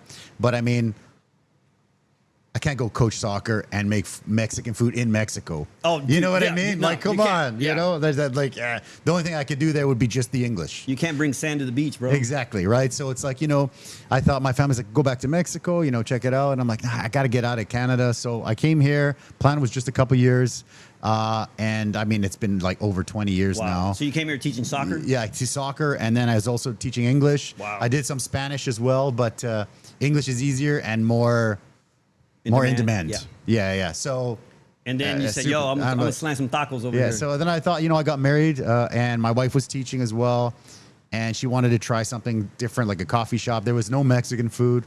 And I said, well, there's a lot of coffee shops. And I'm not a huge coffee guy. I'll have it, you know, when I'm tired or whatever, but that, you know, not so much. And I said, yeah, let's try. She had food with my family before. I said, well, let's try this. So we had a little puestito in the night market in 2007. Tried that, and it's hard. Food is tough, man. Yeah, Food's the hard. margins are small, dude. It's small, and then when there's no ingredients, I have to send a shout out to my mom because she was able to make Mexican food in Canada where there's no ingredients. Wow. This was like I'm in my 40s now, so 40 years ago. Yeah. There was no maseca. There was nothing there, man. So we made everything from scratch, right? And so that's what we do here, because there's also here, there's no ingredients. Not really. Sometimes people will, you know, they say, hey, why don't you import stuff? And I'm like, yeah, but I'd rather just use local, fresh stuff. Yeah. You know, instead of, we imported beans for a little bit. We imported like a version of maseca, which is called arimasa, like an organic version of it. It was good, but people didn't really take too well to the corn tortillas here. Because everything here is like the dumplings is all flour, so they love the flour. Yeah. And then when we started grinding the corn and doing that nixtamal style, then the corn tortilla sales went like that. I'm gonna tell you right now, man. Like I came yesterday, I didn't know what to expect, and I just literally, by chance, you were on your way out. I literally ran into you. But I had the, I was like, I gotta try as much as possible. So I had 2 flour and 2 corn. Okay. I did the chicken, the ground beef. But I had to do 2 carnitas on corn. Okay. And I will say the locally sourced pork. Yeah. And the corn tortillas made from locally sourced corn, dude, was just like, and I gotta say, your salsas and everything's legit, bro. Thanks, brother. It was, yes, I mean, dude, it's coming from. Thank you. From a Tex-Mex, bro. Like sometimes I get nervous, man. I'm like, oh shit, you know. No, because we're try, but sometimes you're just missing so much. Yeah, you're missing 95% of the ingredients. But you know, it's like Mexican food's just fresh vegetables, right? And I'll say like if you're missing 95%. The 5%, you're getting it right, bro. Like that 5%, you're. That's like, from my mom, man. Doing it in Canada, you know, when there's nothing. You know. I appreciate that. You know, I think food is important, and it's something that we started with a stand, and our plan was to do more stands, but I wanted to give the whole vibe. People would come in, and my previous restaurants looked more Mexican, like with the bright colors and stuff, and people here was kind of like what you were saying with the States. They're kind of like, what is this? This is weird, you know? Yeah. But instead of forcing that, with this one, I know that like American culture and Western stuff is super popular here. So I'm like, well, let's keep the tacos and all that stuff. Keep all the Mexican foods, the beans and the rice. But I also like to have, you know, local craft beer on tap. So all the beer here is local craft. So let's do all that. But then just kind of, you know, a little bit cheeky. A few things that I miss, like buffalo wings. I'm like, I have some buffalo wings. I noticed that on the menu. Gotta have some buffalo wings. But, you know, we get local cayenne peppers. We make our own. We don't use Frank's. We make everything, right? Dude, that's so it's awesome. crazy. It's so labor intensive, but when people notice, it means a lot. Do the salsa, the red one? Yeah. Dude, that red sauce was. There is fire, there are like a couple farms here that grow like habanero. Yeah. Carolina Reaper, habanero, right? Dude, the green salsa was, it was amazing. I put the green salsa on the pollo and the ground beef, and I was like, I'm gonna save the red for the for the carnitas. Yeah, and dude, I took that first bite, and it was just like awesome. Dude, I'm not a foodie guy. Like I don't do that kind of thing. Yeah, but dude, I was just like, I gotta set my camera up. I gotta like. Yeah, dude, I started I became a foodie like in one bite, dude. So. I love it. I appreciate that. You know, because, you know, we get mostly love. Sometimes you get, you know, not love or whatever, right? But it is what it is, right? I like that, not love. Yeah, no, you get not love, not love sometimes. Bro. So just quickly, this dude, I don't know how long ago, man, about a month ago, he dropped off these. I didn't even know there was craft beer in Mexico. Dude, does that say charro? It does. What? Yeah. So apparently there's craft beer in Mexico, and it's come to Taiwan. Dude, wait. First of all, I don't even know. I saw the bottles on the menu. Yeah. But this is not on the menu. Yeah. Well, I saw them somewhere. They were on display. Okay. Oh yeah. Probably, I saw them when I walked in. I saw them, but I was kind of like, you know, I just honed in on like, I need a Mexican beer. I got the Corona, but I didn't know that those were from Mexico. Yeah, apparently. I didn't know. I haven't even tried them, man. Dude, you gotta eat. Let me see. Yeah, and check that. I want to know the artwork. I want to know what you think about that artwork, man. Yeah, we're gonna try them all. So okay. I'm gonna go half. So what are we drinking first? We're gonna do this. It says cerveza clara on it. So dude, that's like a lager. This must be a lager, right? Dude, we're doing a beer tasting. We're doing a beer tasting. Yes. Oh, my homies are gonna be jealous. Let's see. How is World Cup feeling in Taipei? Where are people? Who are? Oh, okay. So, first of all, when I was coming here, I looked at the schedule. I'm like, oh my God, I'm gonna be in Taipei. All the games. Ours suck. And so my wife helped me because I'm like technically like not the best. So she was like, I'm gonna download these apps for you. You can watch the game. Oh, salud. It's okay. Salud. Hold on. It's okay. Keep going. That's super light. It's a very light beer. Is that this one? No, it's not. This one. I think Corona's heavier than this. Corona's heavier. Yeah. This is like super cerveza light. clara. I mean, is it even like beer? Ultra premium charro. I don't know, man. 95. Okay. But it says 95 calories, so maybe it's one of those. It's just super light. Well, we'll drink that. We'll drink it though. 30 seconds, we'll probably finish that. But that's okay. Yeah. So I had my iPad, and as soon as I got here, I'm excited. I'm gonna watch the game, and I start clicking through, and because of the firewalls, whatever. Like, sorry, dude, you can't use any of your apps. That's a pain in the ass. And I was like, yeah. So my wife's like, yo, you just get a VPN, like just get VPN, log in, whatever. Yep. But again, my homies, Los Alligadores, we're like in real time. I'm like, dude, send me updates. Send me, so my phone's bing, bing, bing, bing, bing, bing, bing. Yeah. And so I've been watching it where I can, but. Like, had I known about this place earlier, I would have come here to watch the game. But the vibe, I ask everywhere I go, I'm asking people, like, yo, you watching the Cup? And I have to say, like, not many people have been as engaged here. You know what? Usually when the hours are good, it's really good. Like when Japan played at lunchtime here, like last Sunday, it was packed. It was all Japanese people. Everyone was drinking, just like Mexico. Yeah. Everyone's drinking, eating, having a good time. I'm in the back cooking, and then you hear the, hey, you know? Yeah. So I'm like, oh, Japan scored. And I come out and check, right? Yeah. But no. So usually it's really big, but this year, because it's like the best games are like 4 a.m. 3 a.m. I mean, I was up. I got up at midnight to watch the Brazil-Japan game at 1 in the morning. Yeah, exactly. And then I have to like work. You know, I have to work. It's so hard. It's been difficult. Not difficult, just challenging. Any other questions out there? This is so cool, dude. Like, hey, Carolyn, like this setup here, gangster. We need a monitor like that. Yes. Okay. Let's keep talking. I'm sorry. Let's keep going. No. I know that's why that's one of the things. Sometimes people will check that out, and then they'll just like, I'm like, okay, hold on. Let's get back to reality. Monitor good and bad. No, I like I said, guys. If it's not, some people are saying the audio is, I don't know. Switch over to Instagram, Eddy Live Show at Eddy Live Show. Apparently, it's perfect over there. But right after this, I will just immediately upload the raw thing.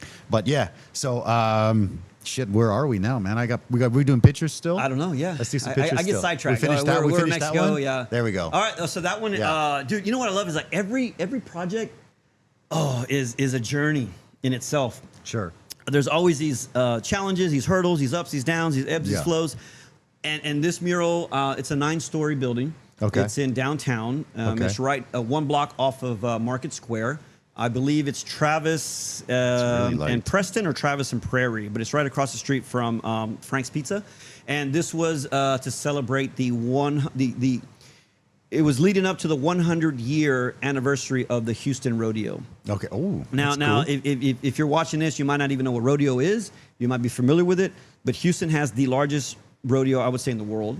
Okay. All the other little rodeos, I say little, because they are little rodeos. They compete. And they all work towards what would be like the Super Bowl of rodeos in Houston.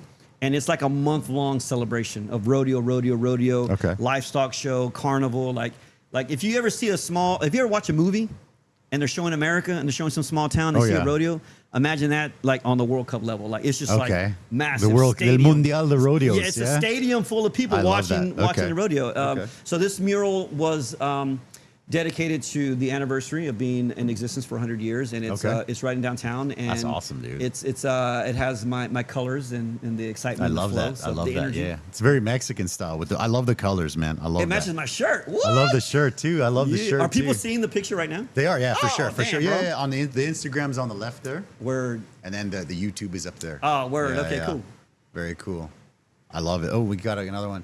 Oh my God, genius artist on the pod. What's up, Average Joe? Sorry I missed your comments, man. This guy is Average Joe. This guy, he's not average. I was about to say, bro. So he's from Europe, but he lives in Washington, D.C. All right. And he watches like all the podcasts. Oh, nice. He came to visit maybe 2 years ago, and the first thing he did was he came to the restaurant, and we hung out and we drank beer, and it was awesome. Kind of like this. Come back, please. Love that guy. Yes. I think I got 2 pictures left.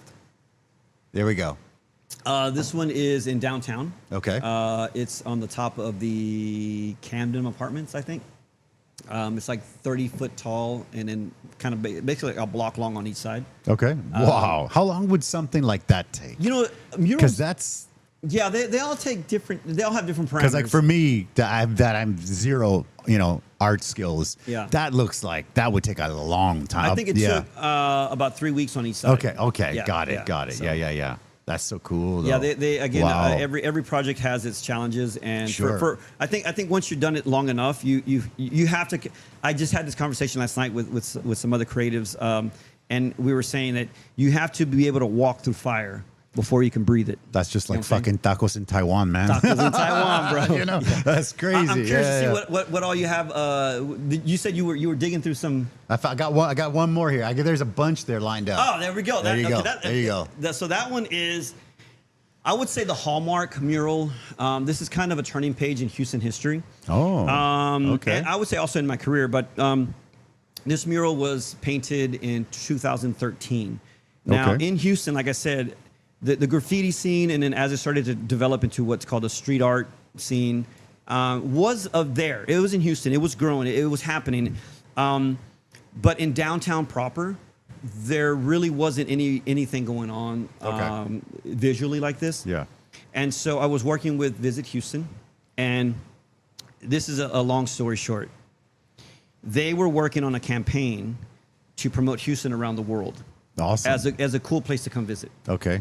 They were doing a series of photographs of prominent people in different industries, the best chefs, the best, music industry people, rappers and musicians and whatnot. So basically every sector in Houston had an advertisement going out with prominent people pictured. Well, they were about to take this photograph of the arts in Houston.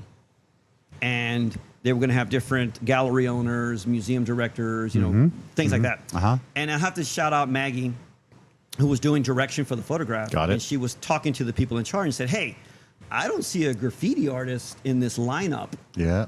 And the person was like, what are you talking about? And they're like, you can't promote Houston as a place to visit Yeah. if you're not acknowledging graffiti and street art. I love that. And I'm like, wow. I And they're love like, it. well, do you know anybody? She says, yeah, I happen to know I a guy. fucking know a guy. I know a guy. And let me tell you, Yeah. let me backtrack this story. Let's go. How things develop and how you should never be an asshole and how you should always just like Never burn that bridge. you never know Never. who you're. I would say 10 years before that, maybe, Yeah. I had a homie who was in a project and they were doing a mural and they needed some help and they needed some graffiti aesthetics, and so I came in and helped. And they just like they couldn't cross this bridge with the client of like, no, that's not it, no, and they kept like sending them revisions and artwork, and so like, hey, can you come help us? Yeah. So I show up and I do my thing, and the Yeah. client's like, oh my God, yes, that's exactly the direction we want to go. Got so it. Yep. anyhow, help that project. Well, that lady Maggie, that she was involved with that thing, so That's she, perfect. So that's how I met her initially. I love that. Just be nice to everybody, fast right? forward, Yeah, now she's like, yeah. I know a guy who does that. You should include him. Yeah. So I got asked, hey, are you willing to be a part of this photograph? I'm like, love yeah, it. sounds great. So I'm in the photograph. Now it's like museum director, gallery owners, graffiti artists. I love it. What? Yes. Like, that's pretty hardcore. That is. I love it. So then from that, the question was, hey, can you create a piece of artwork that we can use as a print to send out with the press release? Okay. I'm like, great. So I painted a canvas. It's like maybe like 3 by 4 feet. Mm-hmm. Houston's inspired was the theme. I love that. Yeah. I paint the Let's get mural. back They up make there, prints. Yeah, they make Houston's prints of the inspired. artwork.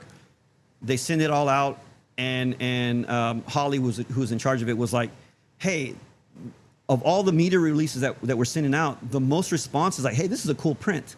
Okay. So she was like, do you think you can reproduce this canvas on a wall? I was like, yeah, for sure.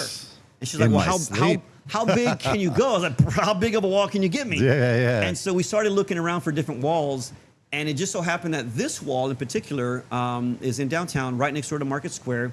And it used to have a mural on it. But what ended up happening was that wall had structural damage. Ah, So they gotcha. literally had to like break the wall down and rebuild it. Okay. And so this wall was now blank. Okay. And it had been blank for a minute. Okay. And so the idea was like, hey, you can use this wall for this mural.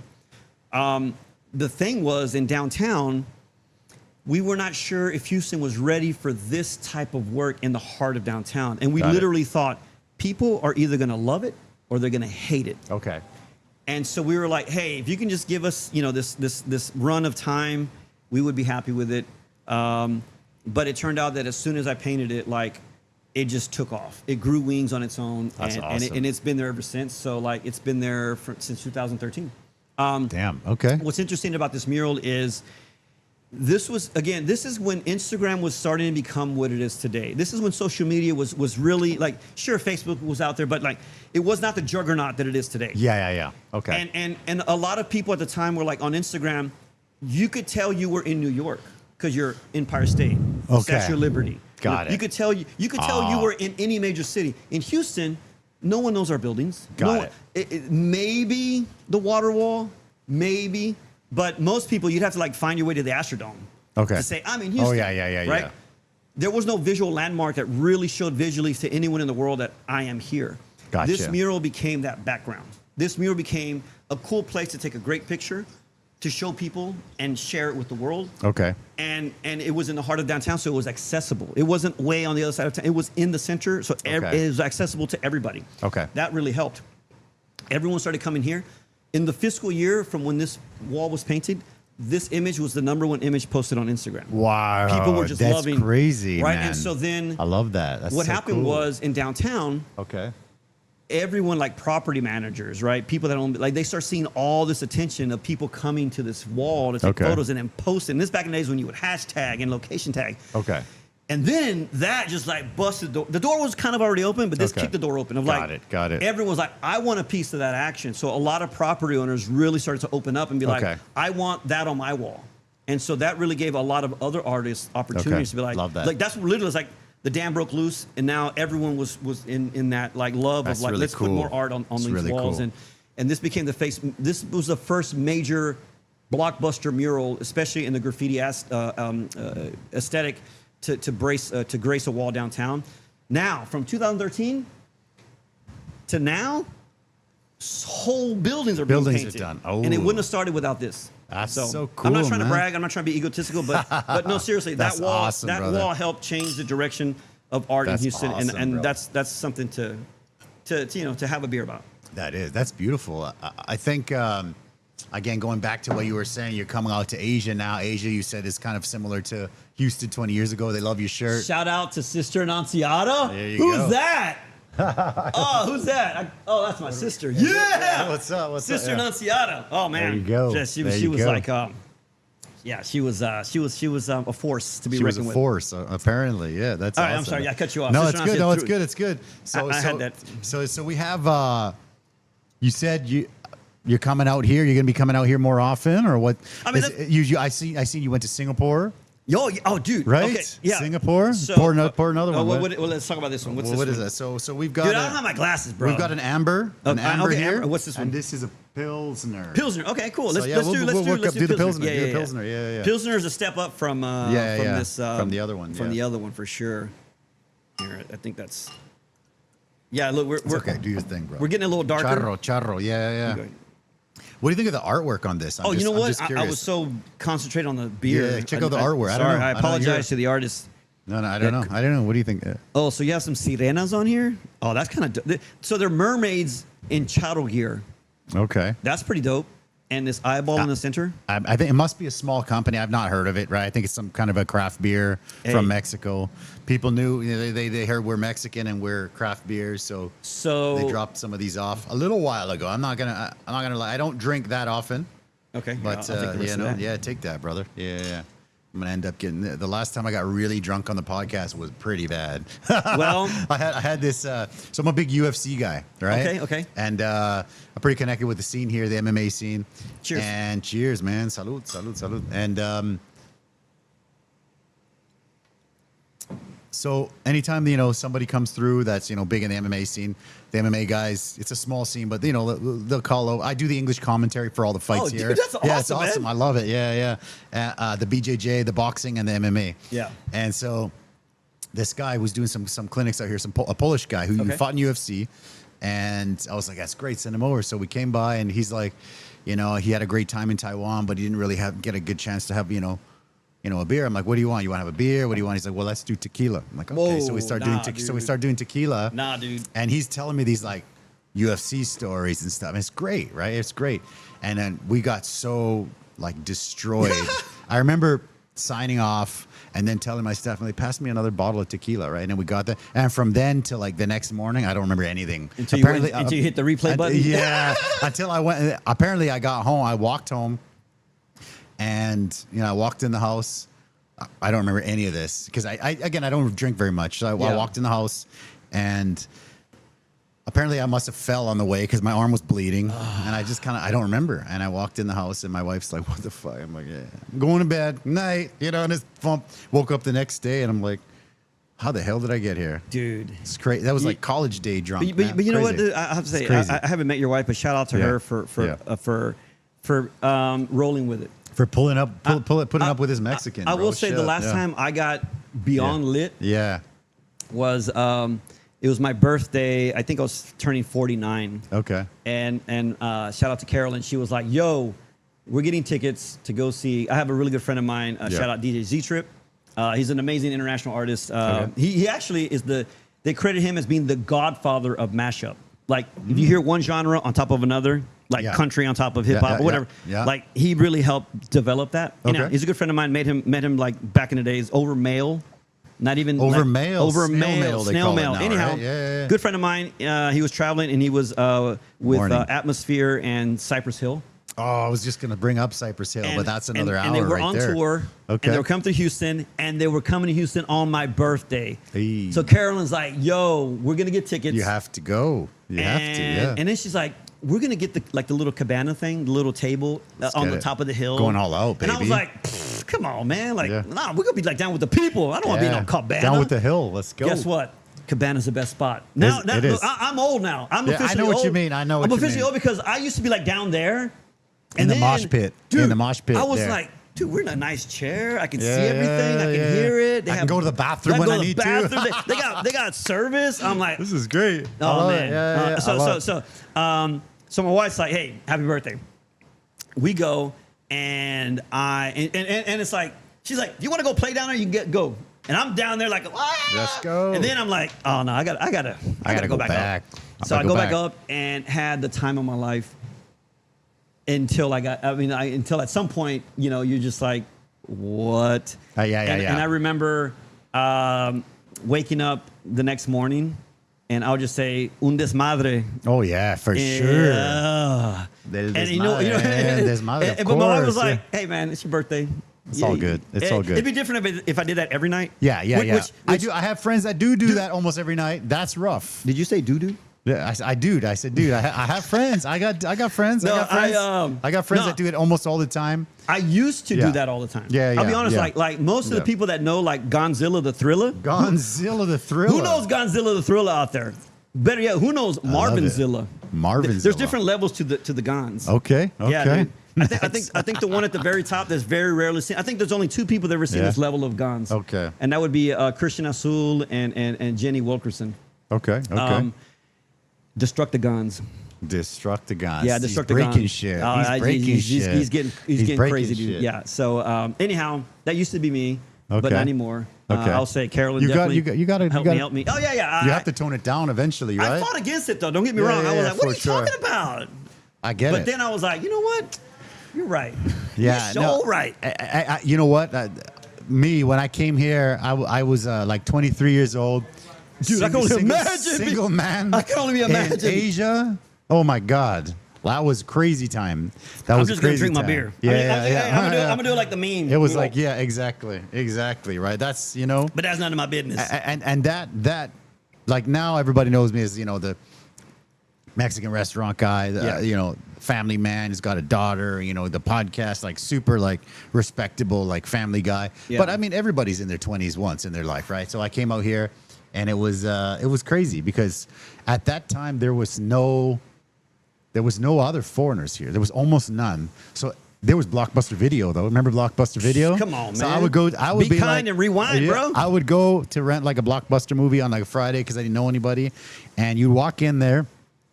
And people be like offering you jobs, like come teach at my school, teach my daughter. I'm like, okay, how old's your daughter? She's like 19. I'm like, oh, you sure you want me to teach your daughter? I'm like, I don't think that's a good idea. He's like, yeah, teach her English, man, because everybody here is so friendly. Yeah, but almost like to a fault, like very almost like naively friendly. Yeah.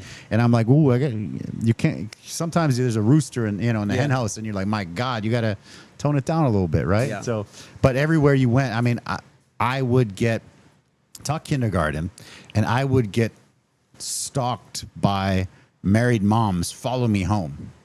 Damn, bro. And I'm like, what the fuck? What is this place? Yikes. I'm like, what is going on here? They would pop into the 7-Eleven when I was in there, and I'm just like, what, I'm like, oh, hey, what's up? You know, fancy meeting you here. What's going on?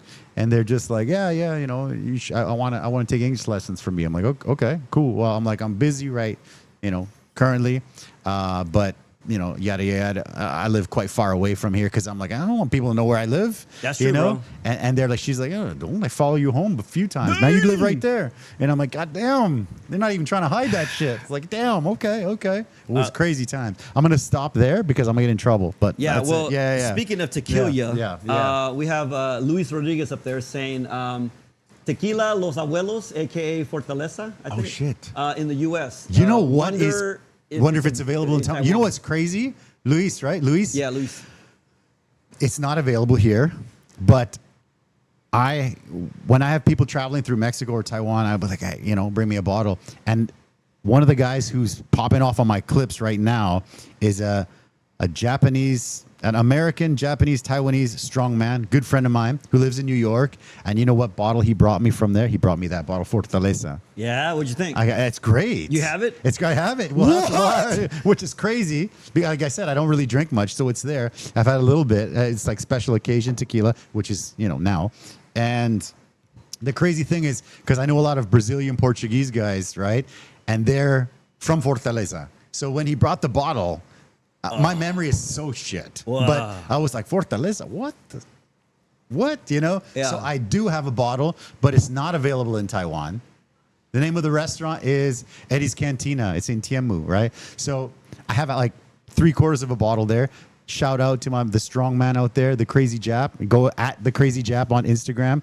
This guy brought me a bottle of Fortaleza from the States. And he said that he's not a huge tequila guy, but he went into like a tequila specialty place. And he said, I want a good bottle for my friend in Taiwan who's Mexican. Wow. And they said Fortaleza. Wow. There's so my homies, they're big into tequila. Okay, And, so we have that. I'm not a huge liquor drinker. Yeah, for sure. It's tough, man. You get messed up on tequila. The drunken monkey comes out, man. You know what I'm saying? And that dude's got rabies, man. We got to keep that guy in a cage. I got to keep my guy in a cage. Yeah. Can you imagine if my drunken monkey meant your whatever? Oh my God, yeah. Dude. We'll be running this place, bro. We'll be back in the stadium in no time, man. Climbing the walls, or in handcuffs. Yeah, in handcuffs. True. To each other. That's right, man. and it's crazy because as amazing as friendly as everybody is in Taiwan, when a non-Taiwanese guy, when a foreigner, you know, fucks up, that dude's all over the news. So I'm so careful to not be on the news. But anytime there's weed is illegal here. Yeah. Anytime there's some dude growing weed or something, he's always Canadian. Okay. And then so I get so many people that this is bad. I get so many people that coming through here and they're like, well, the guy's Mexican and he's Canadian, so he's definitely got weed. I don't have weed. I don't have it. So don't ask, right? But anytime someone gets busted, they come here and ask me for it. I'm like, come on, hey. I'm like, no, I don't got that shit, man. You know, like, and it's funny because, you know, you were talking again back to your story about you know, being, you know, the American and the Mexican. Do you remember that movie Selena? For sure, Come right? on, man. You remember what? Anything for Selena? Do you remember when this hit me so hard? I already know it. You know what I'm going to say. I already know dude. You know what I'm going to say. You say it. When we're in the car and the dad's driving. Exactly. Oh, dude, that's my life. That's one of the best. That's my life. That's one of the best movie lines. But go ahead.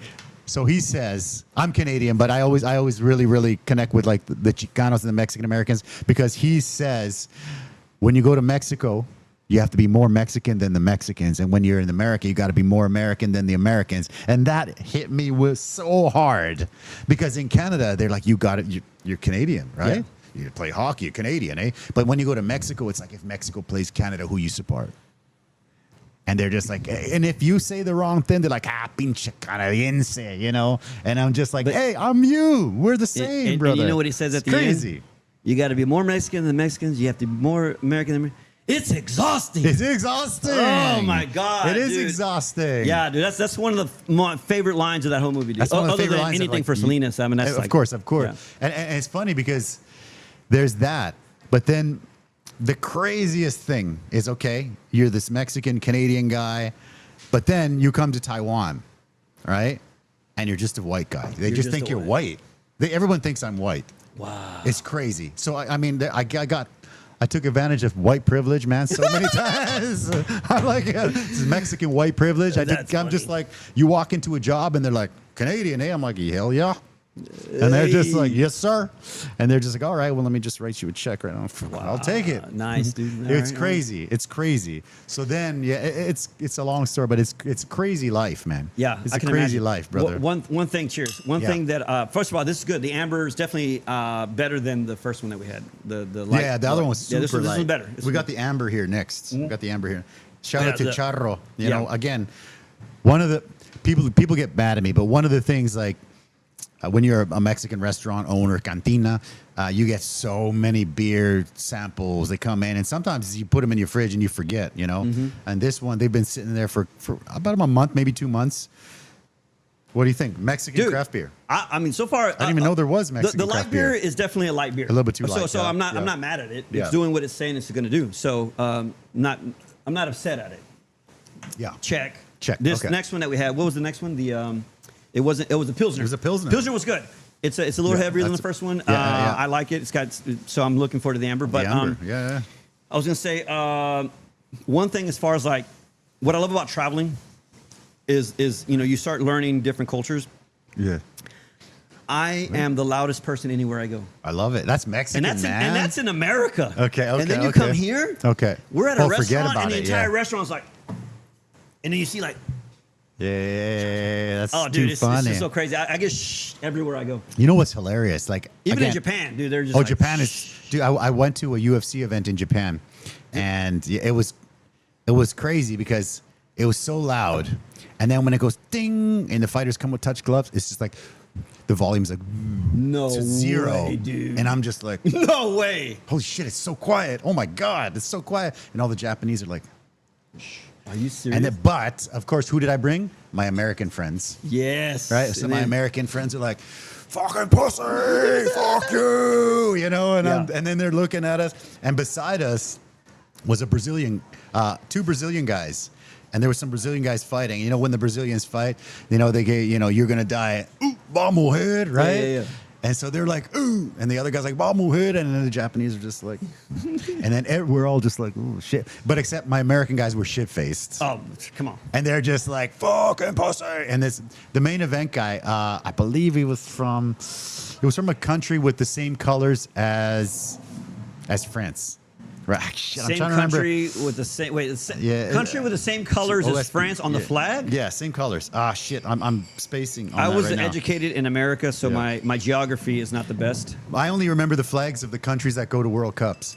But yeah, that's how I learned my flags, Dude, right? That's how I learned my flags. But anyways, that's genius. So anyways, bro. he comes out, and my American buddies again, they're like, "Yeah, fuck France," and I'm like, "It's not the French flag, dude."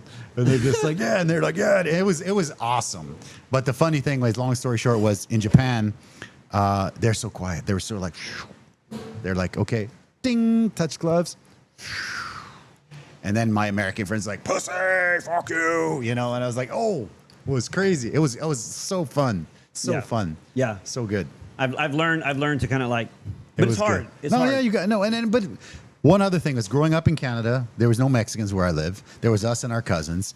But there was we were Mexican, and then there was one family of Ecuadorians and one family of, Chileans and one family of, Bolivians and one family of Colombians, and there was one family of almost every country. Yeah. Right? Chile, All of Latin Ecuador, America. all of Latin America. And anytime there was a party, everybody comes together, everybody brings some food. Nice. Everybody's just getting shit-faced. All of the furniture in the living room gets moved outside. Of course. And you're outside drinking, and then when you want to dance, you go into the Exactly. living room, Yeah. and everybody's dancing dance all floor. night. Kids are, it's 3 a.m. Kids are sleeping on the chairs, Yeah, right? that's it was childhood so right good, there. man. It was such a blessed upbringing to be Mexican and to be where I was. Man, I love it. It's so part of my DNA. It's That's awesome. crazy. So I love it. Me and Yeah. my homies, the alligadores, we would road trip, dude. In my 20s, I mean, we were. This is back when you could still travel safely through Mexico without worrying. Before Sure, the sure. big things were happening with the drug cartels. Cheers. Oh, this is the amber. That's the amber. I'm This trying is this the real amber. quick. It looks amber, right? I got an amber story for you after this. Oh, this is good. This is good. Yeah, it's I like got this. some face. But we would travel to Mexico like constantly. So one time, I get a call. Yep. And it's like, yo, bro, what's up? I was like, it was like a Friday or whatever. What's up? Just hanging out. Like, all right, cool. Well, we're on our way. We're about to pick you up. I'm like, well, what's going on? We're gonna go to Mexico, bro. I'm like, what? That. I wish. I was like, what? I'm going to Mexico. I had plans, bro. Like, I was trying to go to Mexico. Nah, we ain't going. We're going to skip Taco Bell or skip Domino's. It's going like, to Mexico, man. I already had my vision of what was going to happen that weekend, and it didn't include driving to Mexico. Yeah, I love that. But they're like, man, I don't care. We're on our way. We're like around the corner. Get ready. I wish. Oh, man. So then they pull up. I jump in the car. It was a truck. And I was upset. I'm like, fuck. I was like, get in the car. All right. I had got to go to Mexico again. Yeah, all right, so we take off. Let's go. And, and it was just like, they literally like, we're around the corner. Get ready. So we drive 6 hours. We're at the border. We cross into Mexico. And I don't know, like, how many people have gone to Mexico. This different scenario because when you drive to Mexico, you have to then, you cross the border literally, and then you have to stop at the immigration area. And you have to get a certain visa to go into the interior. Like if you're going to go past like 30 miles, there's a checkpoint. I didn't know that. Okay. There's a checkpoint, and you have to have a certain visa stamp, whatever, piece of paper. Okay. So you got to get. So we're in line to get that piece of paper, and at that point, and again, this is like 30 years ago. Okay. We're like inching up, and then all my homies, Luis, Aldo, and Uriel, they're pulling out their birth certificates, all their proper documentation. I'm just like, that's crazy, right? Oh shit! Shit, I'm Mexican and I'm going to Mexico. I don't have any of that. Yeah. And so they're like, "What do you mean you didn't bring your birth certificate? Like we're going into another country. Like you got to have paperwork." I'm like, "Oh, are you kidding me?" That's crazy. And so we cross the border. We're in the thing, and I am like, "What am I going to do?" Well, just going back to my memories of my dad going to Mexico, and they have this thing called La Mordida. Of course, I love La Mordida, of course. Which is if you translate the bite. It's a little bite, aka a tax, aka little under the table action. A little bribe action. And so I was like, okay, you know what? I love La Mordida. I'm at a point in my life where it's time for me to engage La Mordida. La Mordida, baby. And so I get to the front of the line. Oh my God. And the person there, immigration's like, all right, let me see your paperwork. And dude, guess what I pull out? It's right here. Wallet, it's right here, brother. And I pull out my Sam's card. I love it, man. La Mordida. Sam's card, La Mordida, una mordidita para ti, amigo. And he's just like looking at it like, what is this? I'm like, it's my Sam's card, bro. It's got my name and my photo. Yeah. And he's so like, hilarious. You're going to enter another country with a Sam's card? With a Sam's card, baby. But I had it like this. I'll show you how I had it. You had it with a little bit of fucking... Yeah, y'all see this right here? Yeah. Can y'all see that? A little bit of plata on the bottom. So what I did is I took that, I did it like this, I did it like this, I did it like that. That's so and Mexican. I said... That's so Mexico, dude. I love it. Here's my Sam's card. And so the officer took the Sam's card and said, welcome to Mexico. Bienvenido a Mexico. And I was like, that's how we do it. I love it. But he did say, good luck going back. Yeah. He's like, I'll take it. You know, when I was a kid, we were one of the summers we were visiting Mexico. You know, we were driving around and there was like a roadblock, and you got my dad. We're Mexican, but my dad he had a Canadian passport at the time, and so we get pulled over. He's like, the officer's just like window down. There was no buttons. It was like roll the window down, and then he starts talking to my dad. I was probably like 8. My dad's like, I think he gave him $20 American or something, right? And the guy's like, okay. I'm like, Dad, and I know, born and raised in Canada. I'm like, Dad, what's going on? And he told me that's how I learned La Mordida. He's like, oh, it's La Mordida. That's La Mordida, bro. And I'm like, well, what is that? I'm like, the bite. What? That doesn't make sense, because I'm a kid in Canadian, right? Canadian kid. Dude, can I take? Oh, she hung up. Oh yeah. Carolyn, I saw you calling. Bring her on. Let me call her. Bring her on. She's gonna be like, what? Hold on, I'm about to call. She's probably, you know what she's probably saying? Get off your phone. No, she's like, get off your phone. Get off your phone. Why are you on the phone? Let's see. So my dad, La Mordida, brother. Anyways, I had the Mordida there, and are we good? Hello. You want to say hello? Hey, did you happen to call? We're still live, yeah. We're live. Oh, I know. I did by accident. Oh, yeah? Were you texting me to say, get off my phone? No. No, I want you to get on your phone because people are commenting There. Ooh, okay. Check the Instagram comments. We got, okay, we got to check the Instagram for comments. All right. Okay. Thank you. I love you. What time is it in Houston right now? Well, what I think is funny is that you're having beer for breakfast, and it seems like you're having beer for the evening. But you're We are having beer for breakfast. Yeah, it is beer for breakfast. We are But what having beer time? for What time is it breakfast, in yeah. Houston right now? 10:47 p.m. Oh, so you guys can join us for one then? It's perfect. Okay. All right. We will check Instagram for comments. Yes. Thank you. Bye. Bye bye. Do you know how to check Instagram for comments, dude? You got to use the phone, I guess. I don't know.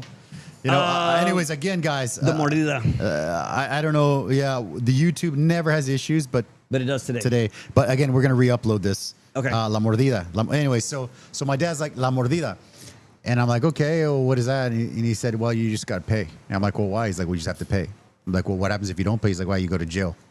And I'm like, well, why would you go to jail? You didn't do anything. He's like, man, it's Mexico. This ain't Canada, Dude. This ain't Canada. I got so many stories and I'm like like, that, okay, dude. okay. Yeah. But you It know is what's what it interesting? is. It's like Yeah. growing up, going so much to Mexico and seeing my dad go through it. I didn't really understand what was going on until I was in that position, and it's like muscle memory. Oh, I remember. Yeah. Give him some money. Yeah. Yeah. I was, the last time, before I opened this branch of the restaurant, I was telling you the story yesterday that I hadn't been back to Mexico for a long time because when you're a kid in Canada, you go to Mexico. Yeah. Right? You go to Mexico, you see the abuelos and stuff like that and all the cousins, the primos, everybody's there. But then when you move to Taiwan and your parents are in Canada, you go from Taiwan to Canada more. And I hadn't been to Mexico in probably over 10 years, Yeah. And, we went to Guadalajara. We were looking at machines. I stayed with my uncle. Shout out to him, amazing guy. Mi tío Armando, right? He's Yeah. an amazing guy. Oh, dude, everyone has a tío Armando, bro. And you know what's hilarious? My dad is Mario Enrique, too. What? Come on, man. And my middle name's Enrique también. Little Tocayo. All right, Yeah, so exactly, look, right? we're Yeah. I'm sorry. good? We're live on Are we Instagram still for live sure. on Insta? But I Yeah. don't see comments though. Where are the comments at? Come on, man, help me out. Not good on Instagram, man. I need I'm a not tech gonna lie. department. Yeah. Well, you know what? I don't know. Usually they pop up. Just text me but, the question, bro. Yeah, Hey. pop over to YouTube and drop the comments in if you want to do that. Because again, I don't know why. I can Video see that just I don't froze. have any drop frames. My stream thing is perfect, but I just see a little error thing on YouTube. I don't know what's going on there. Okay, I don't know. I'll put this aside. Okay. But anyways, yeah. Sorry, so I didn't mean to cut you basically, off. Yeah. So basically, I don't even remember what I was saying, but it is what it is. Well, I will It say, is what it is. I Yeah. just literally just hopped on real quick. Shout out to Jester who's watching. Dude, Jester, oh, what a dude, name. Dude, I love this What guy, a man. Dude, name. I'm telling you right now, dude, Jester's been like, dude, he's been a homie since like That's a day fucking one. name, man. Super awesome guy. He's always been very Fucking supportive. Jester. I always wanted a friend named Jester, You brother. throw the bat signal up, homie's there, dude. So, Blood in, hey, Blood out, or what? We talking about Jazz? Do you remember those movies? What do you think of those? Dude, come on, let's man. go. Blood in, Blood out. Come on, man. American Me. Let's go. American Me, dude. Come on, man. Those movies had me going to Dude, wait. school with like the fucking my thing going in. Hold up. Like a vato loco, man. You can't Somos talk about. pocos. You can't. Somos pocos pero locos, güey. American Me, bro. Oh my Dude, God, hey, La M. Dude, you Oh, can't, man. you can't talk You can't about. just talk no, quickly about that. No, you can't talk. Yeah, that's a whole other podcast. Ooh. You can't talk about any of that and not mention La Bamba, bro. Oh, of course, yeah. Oh my God, La Bamba, Hey, dude. Richie Valenzuela. Come They on, cut the man. name right. Oh, that's too dude. much. Esai Morales, right? Dude, that was like one of the best movies all ever, that dude. stuff. I love it. In I love art that. lessons. I You know what love I'm saying? that stuff, dude. Oh my God, all that stuff. Those movies really connected with me. Being like this Canadian, but Mexican. Yeah. There's no other Mexicans, and funnily enough, my hometown is like 40% Portuguese. Wow. And being like a light-skinned Mexican, Yeah. everyone just is like, "Oh, you spelled the last name wrong. It's Gonzalez." And I'm like, "No, I'm Mexican. It's Gonzalez." And they're like, everybody just speak Portuguese to me. I'm like, "No, I'm Mexican. Well, I'm Mexican. I'm not Portuguese." What's funny in It's Houston, crazy. in Houston, if you're brown, you're just Mexican by default. You're just Mexican. No matter where you're Okay. from in the Doesn't world, matter. if you're brown, Puerto you're Rico, whatever, you're doesn't Mexican. matter. So, That's hilarious. It's all the brotherhood right there. So we were like the super duper minority where I lived, Wow. and everybody's just like, "You're Portuguese?" I'm like, "I'm not Portuguese." I'd go to like the Portuguese people got good food. So you go to like the Portuguese store, you get some bread and some of the Portuguese snacks and stuff. And then the old Portuguese lady, they speak Portuguese to me, and I'm like, "Oh, my Portuguese is not so good, Yeah. And they're like, "That's Samara, your mother don't speak Portuguese to you, Dude. And I'm like, "My mom's Mexican." I'm like, Dude. Mexicano. Yeah. So we have an Yeah. awesome homie from Brazil. Yeah. His name is Studio Flop on Instagram. Ooh, shout out. He's an awesome artist. and we had the luxury of bringing him to Houston for a mural festival. Beautiful. But he's speaking Portuguese. I'm like, it's close. That's the first time, literally, that's the first time I ever heard anyone speak Portuguese. Oh, yeah? Yeah, because, I mean, either I didn't care or didn't listen or didn't pay attention, but he's an artist and we're together. But he's talking, and I'm like, I can tell you're speaking another language, but how is it that I understand what you're saying? Yeah, Portuguese. Like, I 100% understood what he was saying. It's awesome. And I was like, I've been drinking. Yeah, maybe my brain is shifting a little bit. But shout out to any Portuguese. I got to tell you. Shoot. Mexico's going to be Portugal. Oh, yeah, for sure. They're both going to the final. For sure. Yeah. Let's go. Final, but I think Mexico's going to take Simpsons called that shit, right? No, didn't they Simpsons call it a while back? Well, they called Portugal to win it. Well, they were wrong on that But I think Mexico's going to take it, man. I think so. You know what's funny? So Portugal has like little pockets. Obviously, Brazil is massive, but there's like Macau, right? This was again when I was a single guy. We were out drinking in the club in Taipei, and there was this one like super fine girl, and everybody was just getting shot down by this girl. And I went over there, and I speak Chinese, right? I've been here a long time, and at that time my Chinese wasn't great, but I went over and I speak Chinese to this girl, and then she's just like, I don't speak Chinese. And I'm like, oh really? Oh. I'm like, oh really? I'm like, okay. I'm like, well, what do you speak? Wow. Because I'm like, I'm not your language, bro. Yeah. And I'm just like, well, what do you speak? And then she's just like, I'm from Macau, and I'm like, falas português? Bam! And she's just like. And I'm like, hopefully she doesn't, because I don't have that much Portuguese. Don't go further than that. I don't have that much Portuguese in my arsenal. But she's just like, un poco, and I'm like, yeah, Word.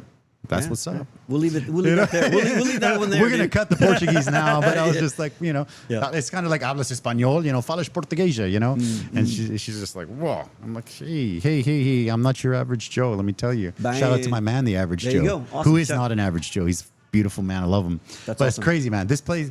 So you come in Taiwan. It's crazy. Like I was saying, you're Mexican, but you come here and then you just a white guy. And then they're like, okay, what do you need? You need that? Well, you need the white guy salary? I'm like, yeah, I'll take it. And they're like, all right, hold on. And I was like, what? That's okay. Yeah. It's crazy. I remember It's the first time crazy. I was called white. Yeah, okay. Tell me about that. That's crazy. I was in Africa. Oh, yeah. And I was just like, you're white okay, in Africa. that makes kind of that kind of makes some sense. But they were like, because over there it's like, white. if you're not black, you're white. Yeah, for sure. In America, if you're not white, you're black, right? It's like, yeah, exactly. Or brown, whatever. Or like, brown, you can tell. But over there, it's like, it was a very strict line. Of Either course. you are black, and if you're not, you are white. Yeah. And I remember going out there. That's crazy. Shout out to Inze. I don't know if Inze would even know that we're here, but Inze was this homie that I met in Africa. Dude, super down. Okay. Inze, okay. Inze. Shout out to the man. There's a guy named Friday. Good name. They got the weirdest name. Let me rephrase that. Not the weirdest name. They have the most unique names in Africa, or at least in where I was at in Nigeria. This guy, there's a lot of people named Friday. This guy was named Friday because he was born on Friday. Which I think is fucking awesome. That's all. That's the movie, man. Beautiful. The Ice Cube movie, right? Friday. Hey, Remember that? true, Yeah, I love that movie. Yeah. Inze, Friday. I met so many homies. Anyhow, I was white.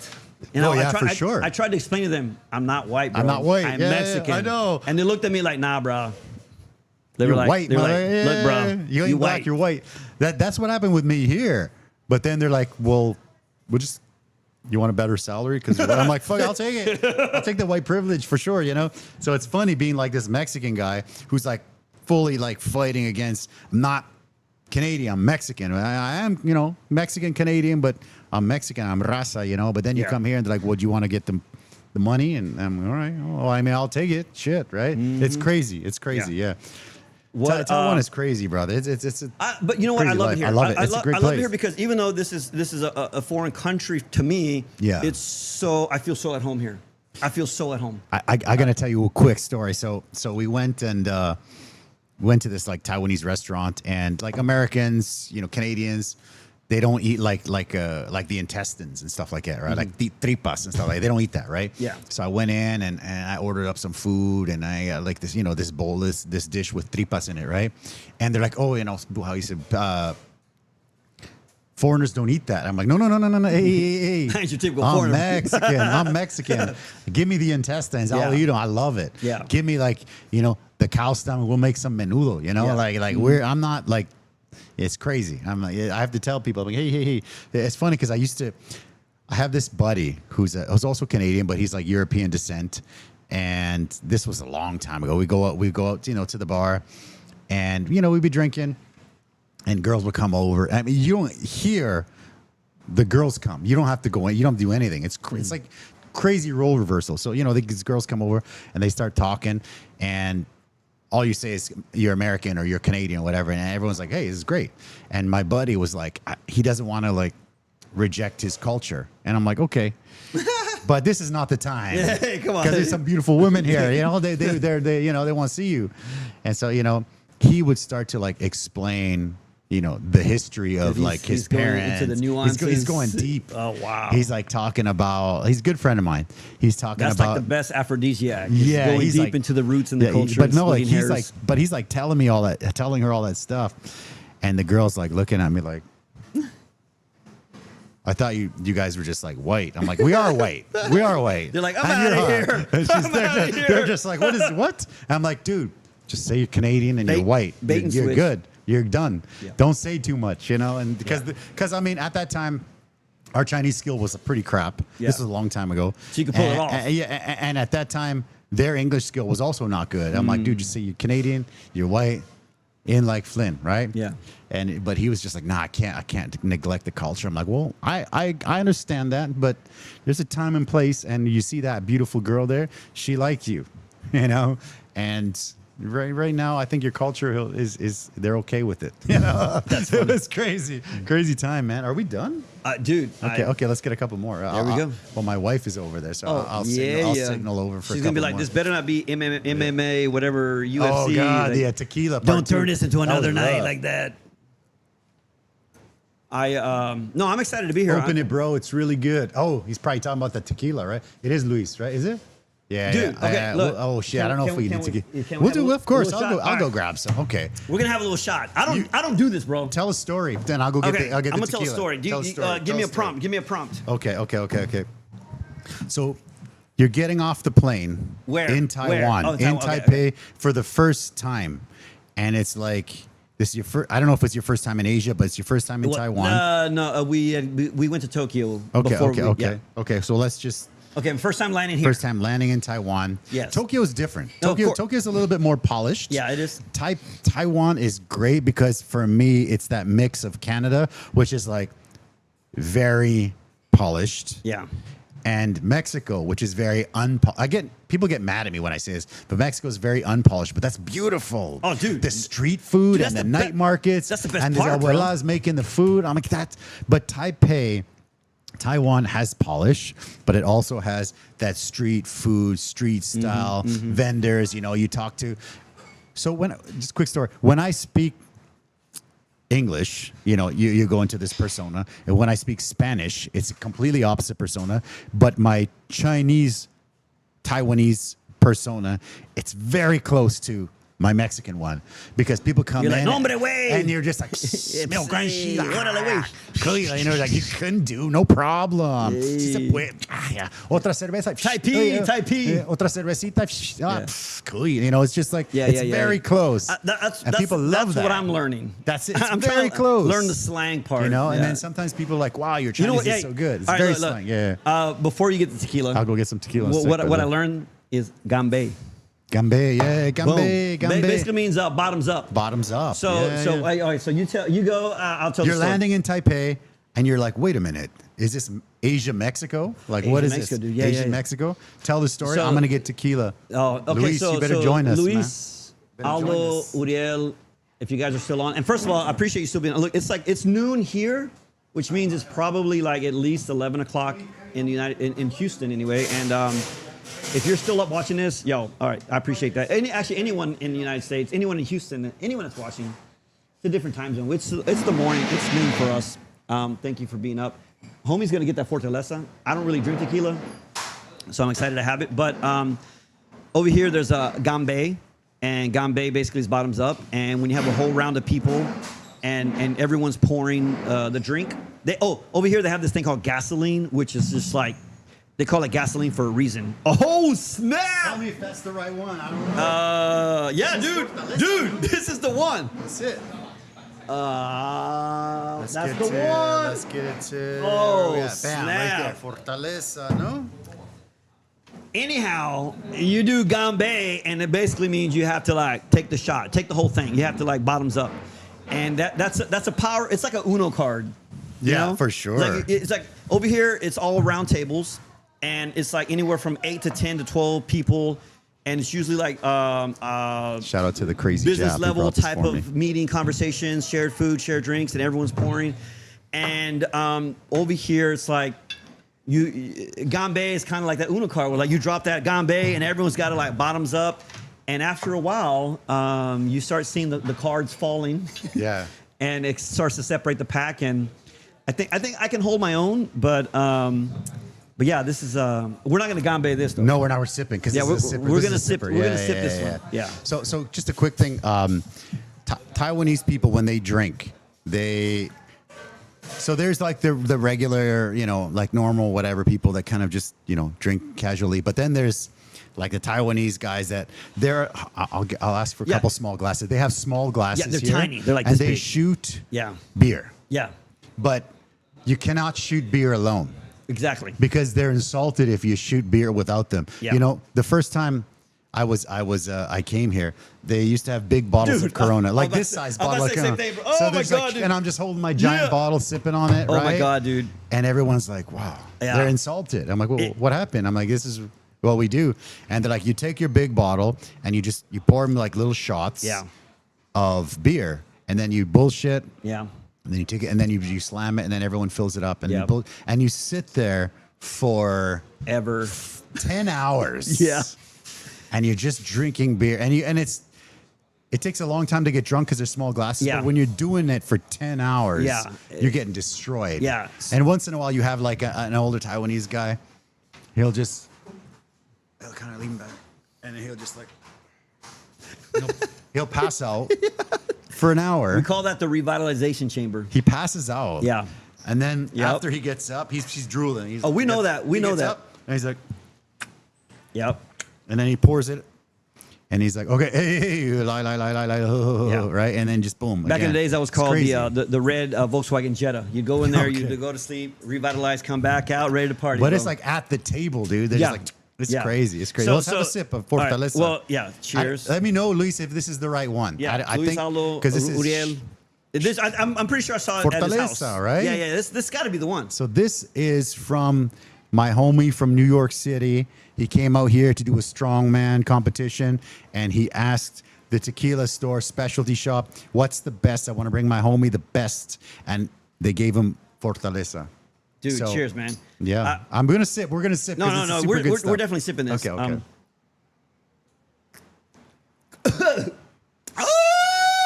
There we go. There we go. Let's go. That's what we do. That's what called we do. Unlocking the Drunken Monkey Cage. That's right. Oh my God, this is so good. It's good, right? How smooth is that? Dude. Fortaleza, right? This is talk about a 5 a.m. alarm clock. That's it.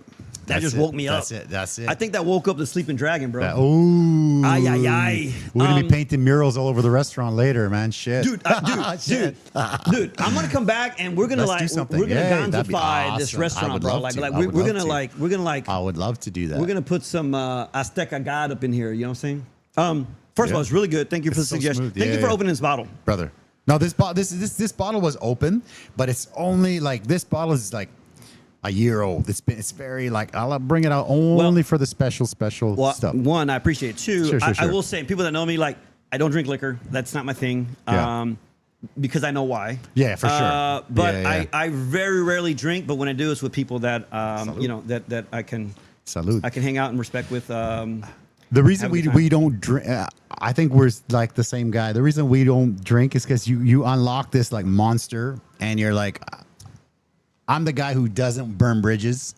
But when you get that guy, he don't give a fuck. He don't care. Destructive guns. He don't care, man. Yeah. He'll burn the bridge, bro. He'll burn that bridge. Dude, he'll burn the bridge just to see the fire, bro. Yeah, exactly. And anyone that knows me, they know I love fires, bro. Like, dude, we used to have a barbecue pit in the backyard of my dad and my mom's house. Yeah. And it was an old brick barbecue pit that my mom commissioned an uncle to make, or like distant cousin, her distant uncle. He made a brick barbecue pit.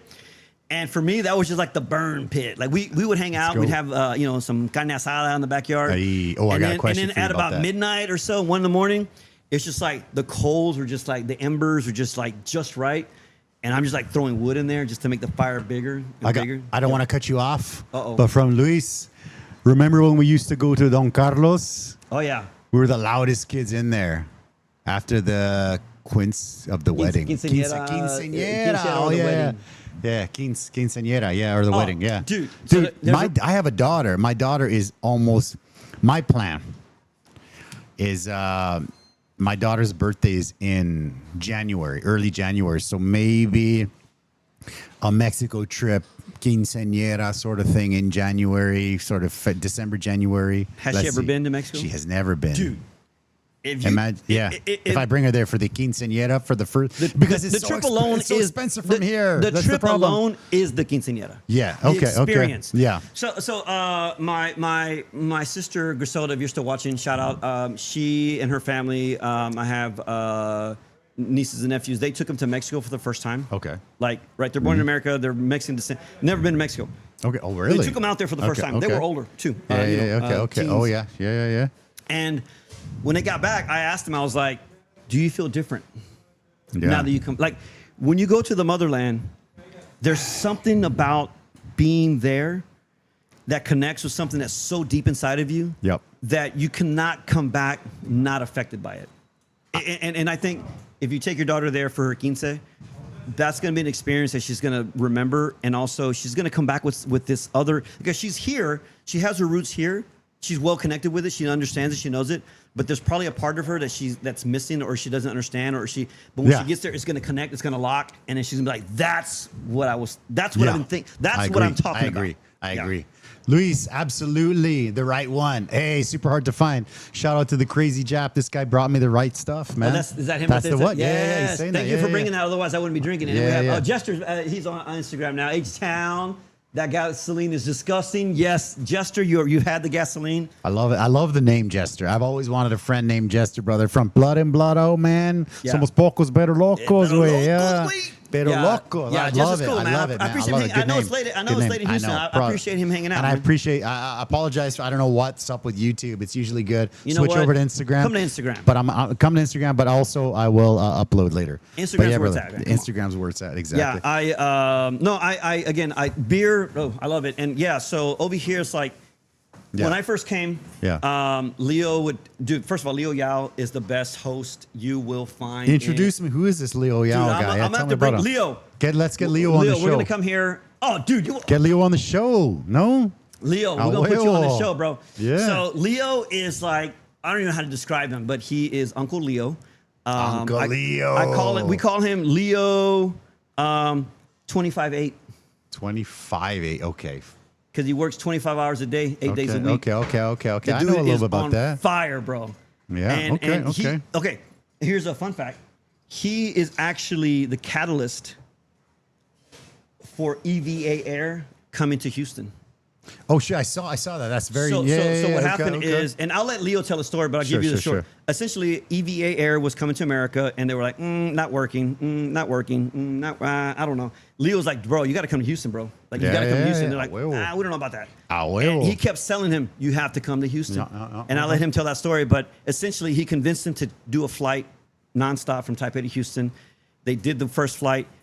And I don't know, 20, 30 years later, it's the only flight that is like the most. Is that the flight you took? That's the flight awesome. I take the BR51 and the BR52 back and forth. Shoot. But that's their most profitable flight because it's always full back and forth. Anyhow, Leo is a mastermind. I mean, he is well connected. He's like the unofficial mayor anywhere he walks, anywhere he goes. I love it. But Leo would take us to different restaurants, and like you were saying earlier. They bring you a beer, and it's about this size. What we call a kawama. Yeah, kawama. And a kawama for me, like, this is mine. I'm going to drink it. And they're like, no. Hey, what are you We're going doing? to share this. I'm like, share this? Yeah. And on top of that, we're going to share it with a glass. And then what happens in here, the culture is you cannot grab the bottle and refill your own glass. You have to have someone else refill it for you. So imagine me with a glass this big and then waiting for someone to notice, and then they pour it, and they top everybody off. And so the trick I learned is if I want my glass filled, I have to grab the bottle and I fill everyone else's cup. I set it down. Then someone fills mine for me. That's very Asia, man. And then that's the pace you keep. Yeah. And I'm the kind of person like I will drink 3 of these, 4 of these myself. That's the thing, yeah. But what we do over there on the west side is like the sprint almost. Like we're getting drunk. We're like, hey, but here they're like going for that marathon, man. Yeah. Like I have Taiwanese friends that are way older than me that drink me under the table, but slow and steady. They'll just.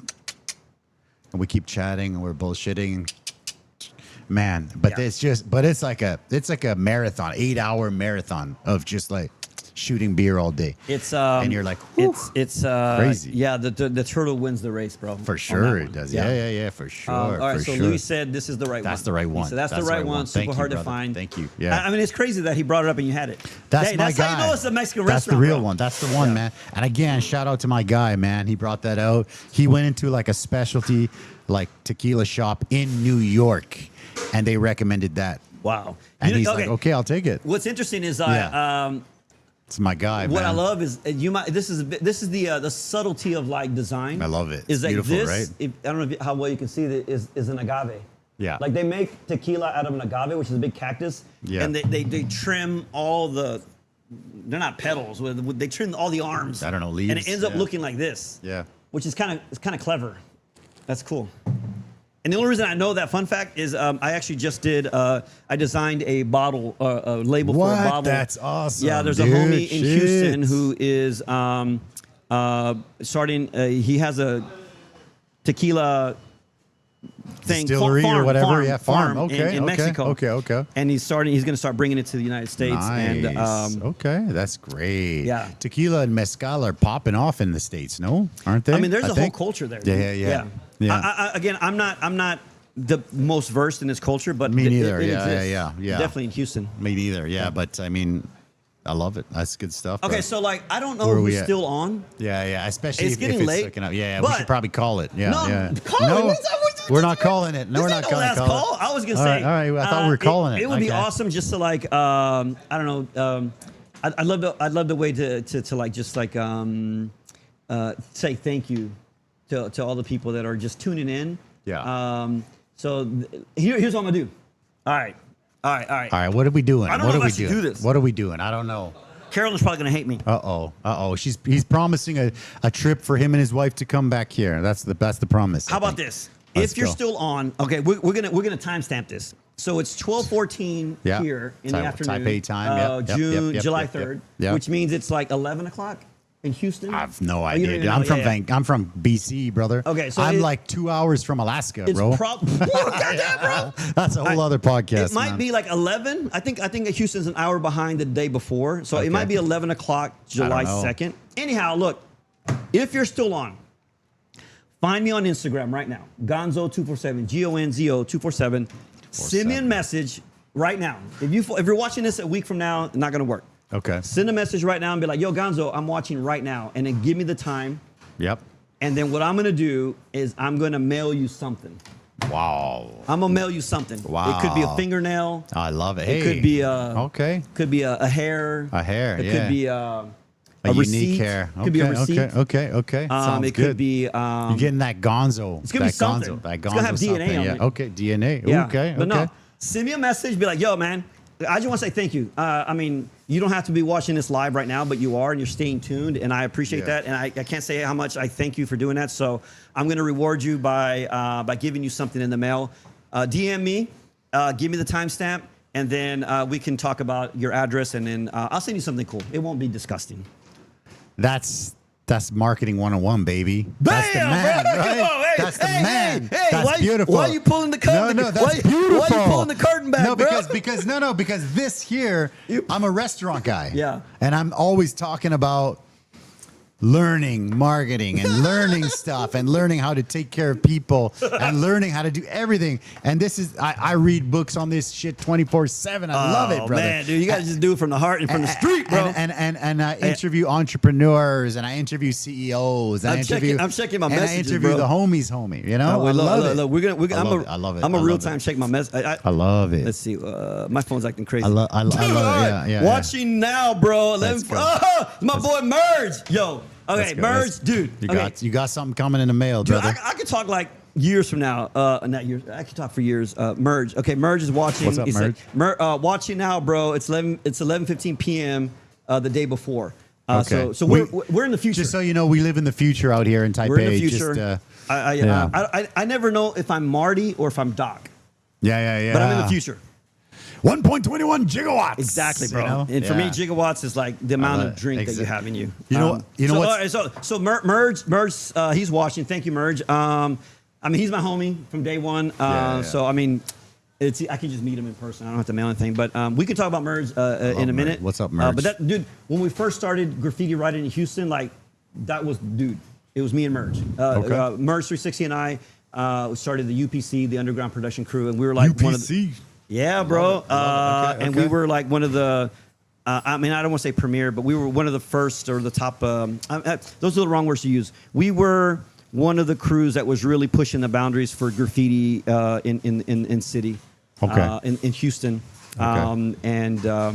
We started Aerosol Warfare, a graffiti video back in the days. But all right, Merge, you're on. I got you. I don't want to turn this into a shout out, but shout out. I got Jennifer Spears. She said, "Yeah, yo." Ooh, good name. But she didn't send a timestamp. Hey, sorry, girl. No, just kidding. Yeah. Cleo. Oh no, this is different. This is a regular message. Okay. That's Cleo's the person who helped me. Some personal stuff going on here. All right. Yeah. No. That actually Cleo is the person who helped me with the wall that I just painted at the Dragon Stadium. Oh shoot. Okay. Okay, I'm gonna put this to the side.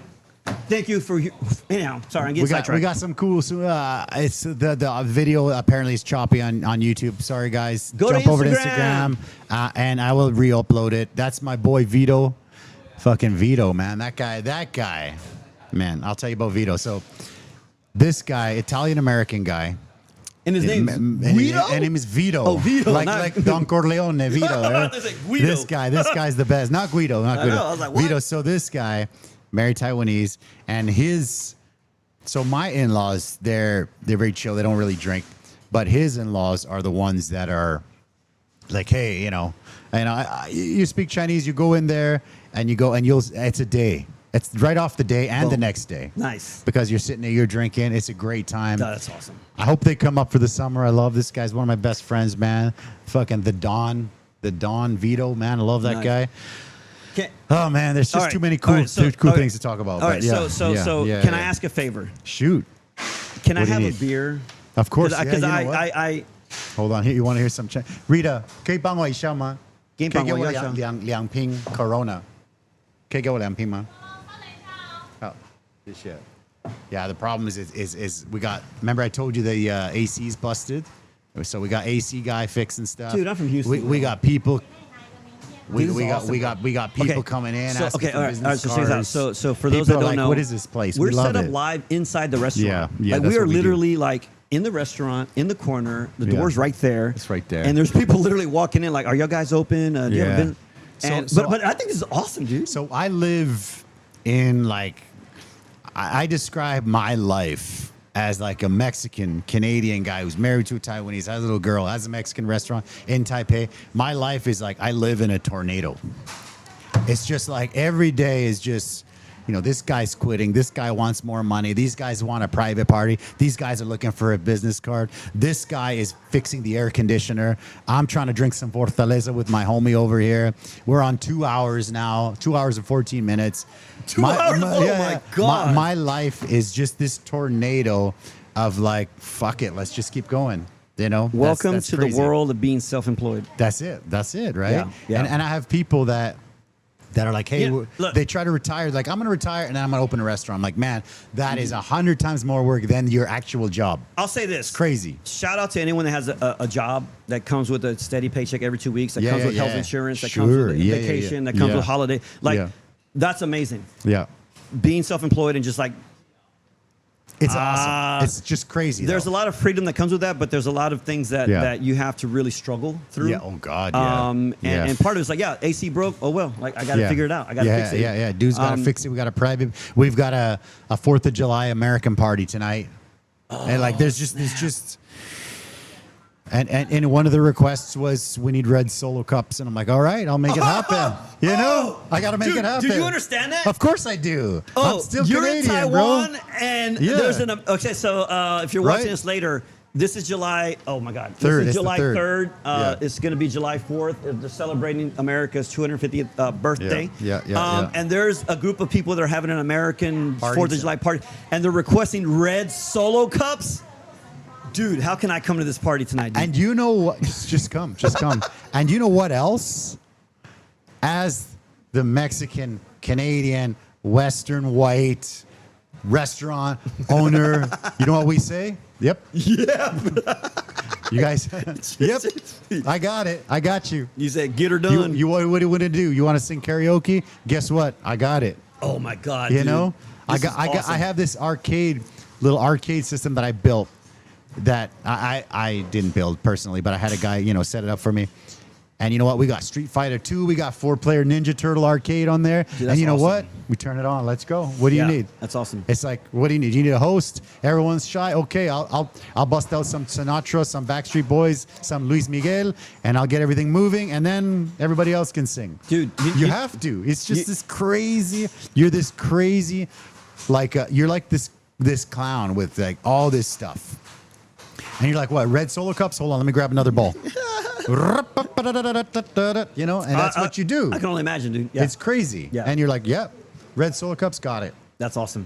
But you know what? I love the fact that people would come here and know that they can have an authentic American experience. And you know what's crazy? You know what? I'll tell you one thing that's crazy. There was one point where, long story short, there was this cooking oil scandal. I heard about that. Where China was scraping gutter oil and turning it into cooking oil. Right? I heard about that, yeah. And China does export some kind of cooking oil to Taiwan. And so there was this big thing where they're like, you need to prove where your cooking oil is from. And, there was this big thing. It was a couple years ago. But for us, not one fucking person asked. Because they're like, we know you're not using that cheap shit. We know you're not using that cheap shit. You're using real stuff. You're like, you got manteca, bro. They're like, we know you're not using that bullshit. So that was cool. That's awesome. That was really cool. That's awesome. I love it. I love it, man. It's a crazy life I live, man. Yeah, I think as a self-employed creative, like it's crazy. You have your challenges, you have your ups and downs, and for us, it's like we kind of live project to project. And you have good moments and you have low moments, but I feel like the pendulum swings both ways, and you have to be comfortable. For sure. You have to be. I think you have to know how to starve to enjoy the meal. Exactly. It's like 100%. It's like you have to go through the suffering. There's 100%. I think the tequila's hit me, but there's a phrase. It's mentioned in a hip hop song, but to live is to suffer. To survive is to find meaning within that suffering, and I think that's so beautiful. It's like that is beautiful. Even like when I paint, like, dude, the heat.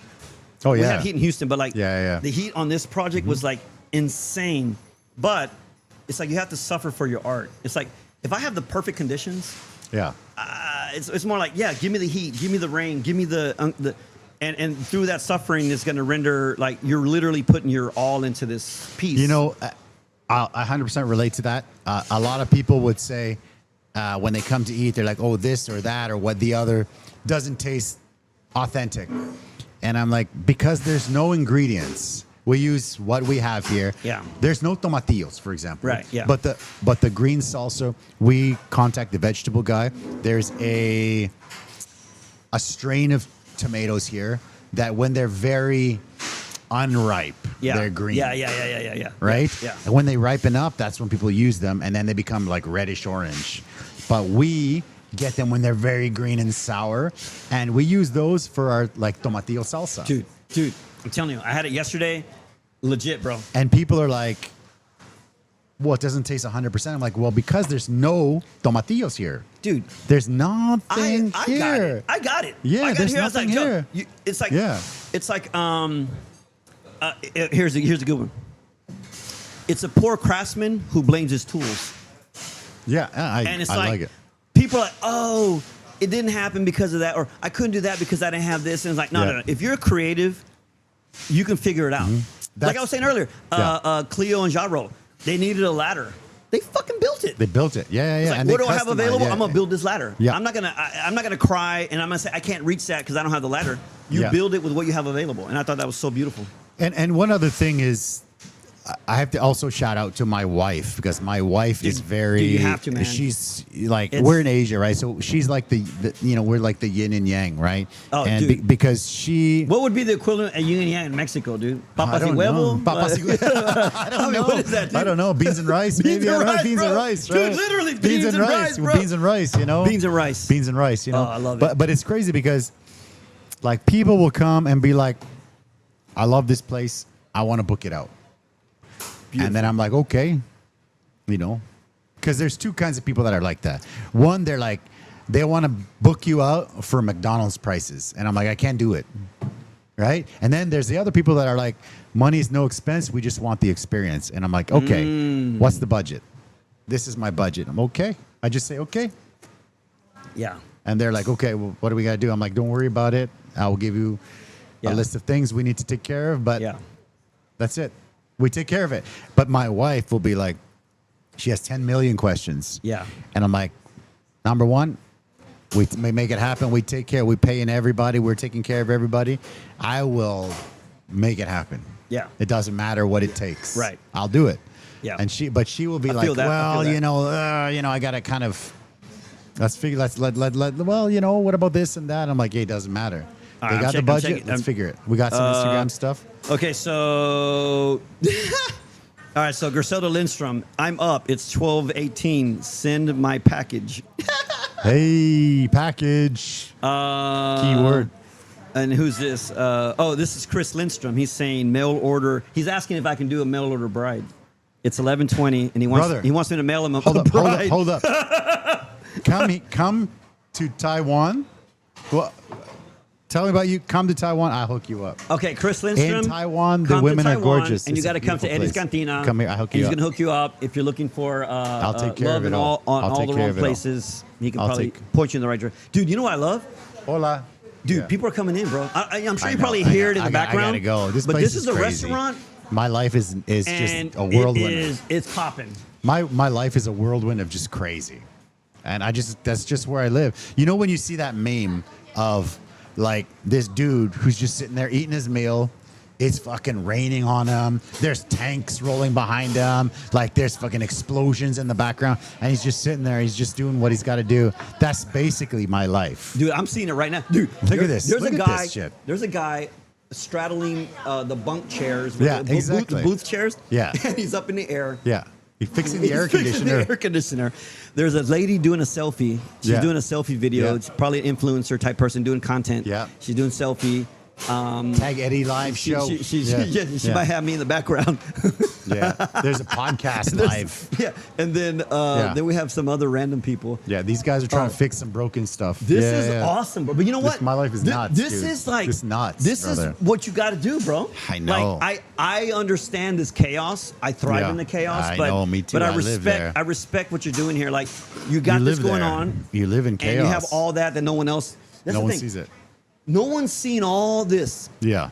That's People crazy. see the posts, the likes, the comments, the yays, the successes, but they don't see all the hard work. And then you're an overnight success. And you're an overnight success. Dude, you're an overnight success. Overnight like, bro, where were you 40 years ago? Yeah, exactly. You know? It's like we used to sit in my bedroom in my dad's house.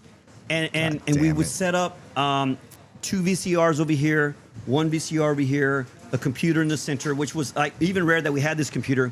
And we would literally stay up till midnight, pause, record, pause, like junkyard style, making these graffiti videos. Oh, dude, that's so cool. I love that. No one saw that part of it. I love that. We would stay up in the middle of the night doing these things, but this is what I love. My staff is even freaking out. Like, what is going on here? There is so much activity happening right I now, know. and we're doing a podcast and fucking in the middle live, of it. dude. Hey, dude, That's why we do it live. That's why we do it live. I love it. I love it. Everybody just thinks, you know. I want to open a restaurant. I'm like, buckle up, motherfucker. Yeah, buckle up. You know, Yeah. because damn, Yeah. Buckle up. Well, And then sometimes people are like, aren't you worried about, this other guy who's selling tacos down the street? I'm like, I live in fire. If you want to live in fire with me, yeah. bienvenido. There you go, dude. You know, if you want to live in fire. Hey, if you want to come live on in fire, down. you need some gasoline, bro. Yeah, brother. Yeah. So pour it on. Light it up. I know. I know. Live in fire. It's starting to ramp up in here. Yeah. I mean, we've been on it for a we've been while on now. for 2 and I think almost it's 2.5. awesome. Thank you again for. Yeah, If you're still I love watching, it. thank Yeah, you so much. Yeah. If you're We're gonna tuning have to in call it. afterwards, I appreciate you watching this long. Yeah. But I just want to say shout out. I want to say shout out to Leo Yao for introducing me to Hook me up. Taiwan. Yep.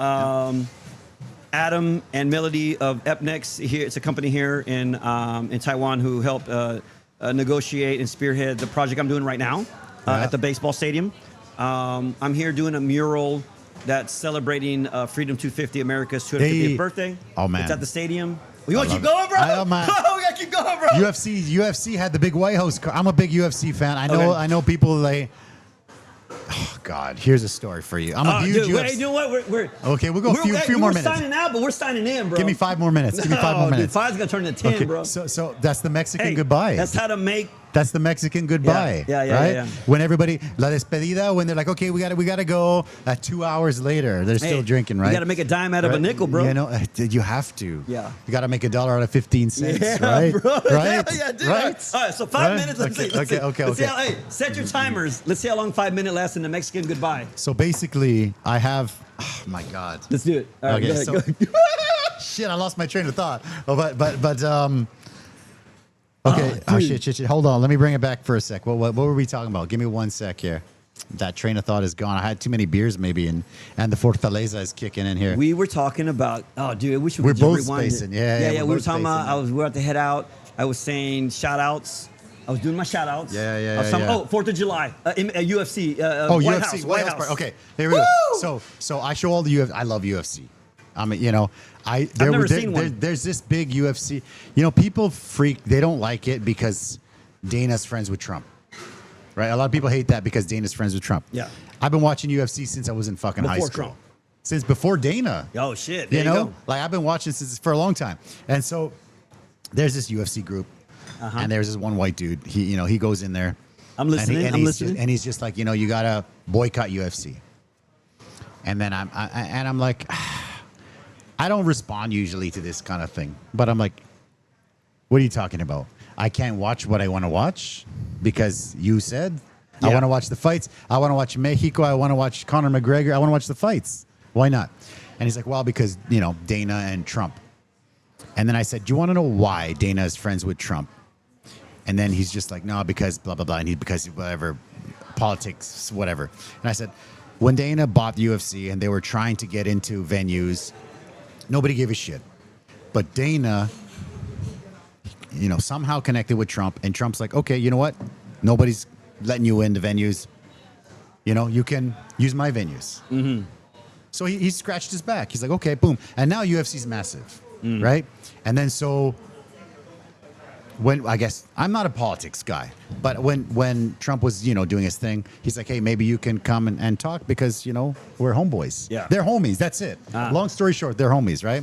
And I put this whole thing out there and I'm like, I'm not a politician. I have nothing to do with any of this. I'm not even American, right? But I know they're homies. Yeah. So if this homie needs me, I'm fucking 100% in. That's it. That's just the way I am. Yeah. And that's what he did. And then, you know what his response was? What's that? You must be a white supremacist. To what? What?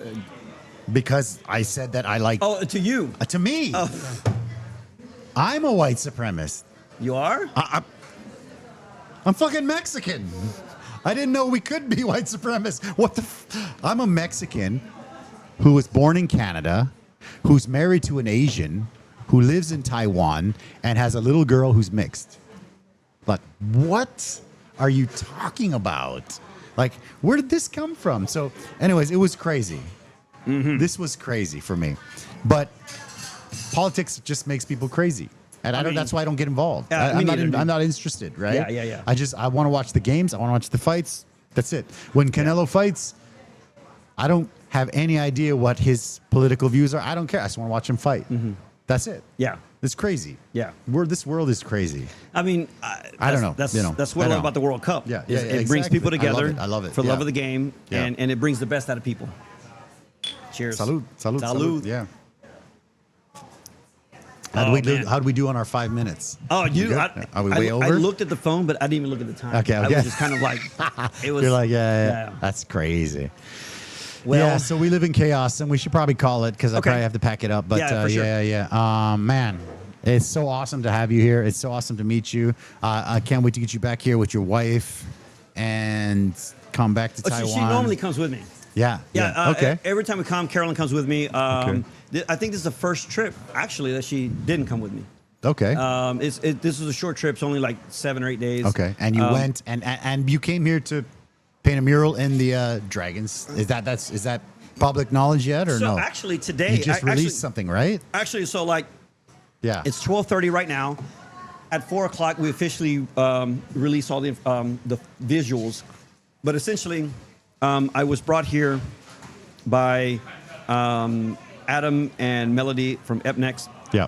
and they spearheaded the project of celebrating July 3rd in the baseball league, Freedom 250. Okay. It's American Night. Yeah, the yeah, theme yeah, for yeah. the league. Sure, yeah. And I'm painting a mural. It's fucking awesome, Literally dude. like 3 blocks from here, 5 Yeah, blocks exactly. from here at the Yeah, Team yeah. Stadium for the Dude, Dragons. the pitching coach comes here to eat with his wife. They're from Puerto Rico, Oh, that's awesome, dude. right? Like Yeah. it's crazy. It's So, crazy. so I about a month ago the conversation started, and it's basically American Institute, which is AIT, yeah, AIT, yeah, AIT, yeah. Coupon. I don't know if you know who Coupon is. Yeah, I do. I do. And then the Dragons. The Dragons, Along Waitrun with- Dragons, Yeah, baby. along Let's with go. Epnex, we all got together and we designed. Anything that says Mex in it, we're in. There we go. We designed Yeah. the outfit for the cheerleaders Oh, to wear to tonight's game. They are almost as popular If as not the more. players, Yeah. if not more. That's Yeah, what I heard. yeah, The cheerleaders yeah. are way more popular. Yeah. And so then designed the jerseys or the uniform for cheerleaders for tomorrow's game or tonight's Yeah. game. Okay. And then on top of that, we designed a mural to go alongside. There's a part of the stadium where they have the American barbecue concessions. Yes, And they're like, I got a let's question paint for you an about that. American themed mural there. And so that's what I've been doing. It's been a journey with the rain, the heat, Sure. all the variables, but finally got it done. And literally in a couple hours, we will be back at the stadium to do Okay. the official unveiling with all the top officials. And I'm just excited to have another piece of art here in Taipei. That's the price you pay for living on a tropical island. It's crazy. I'm from Houston. Yeah. We have the same Let's type get of it. It's crazy. same weather. The rain's unpredictable, hurricanes, typhoons. Dude, we got air conditioners being repaired. We got staff trying to set up. We got customers watching the game. We got this lady trying to make a reservation, trying to be like, she's like, why is it so hot? Well, because the air conditioner's broken and they're fixing it. Yeah. We got a podcast going on. This is crazy. Yeah. My place, my life, but that's just how you live when you're an entrepreneur. I right? wouldn't want to be anywhere else right now, dude. Yeah, exactly, bro. You know, I got one question for you. Sure. I got a food question. Oh, let's go. Okay, because I'm obviously I'm Mexican, carne asada, I love it. But coming here, I met some American guys from Texas, and they did like the old 18-hour smoked American brisket, and it's freaking incredible. So, game day, if we're talking about beef, are we going carne asada or are we going 18-hour smoked Texas American brisket?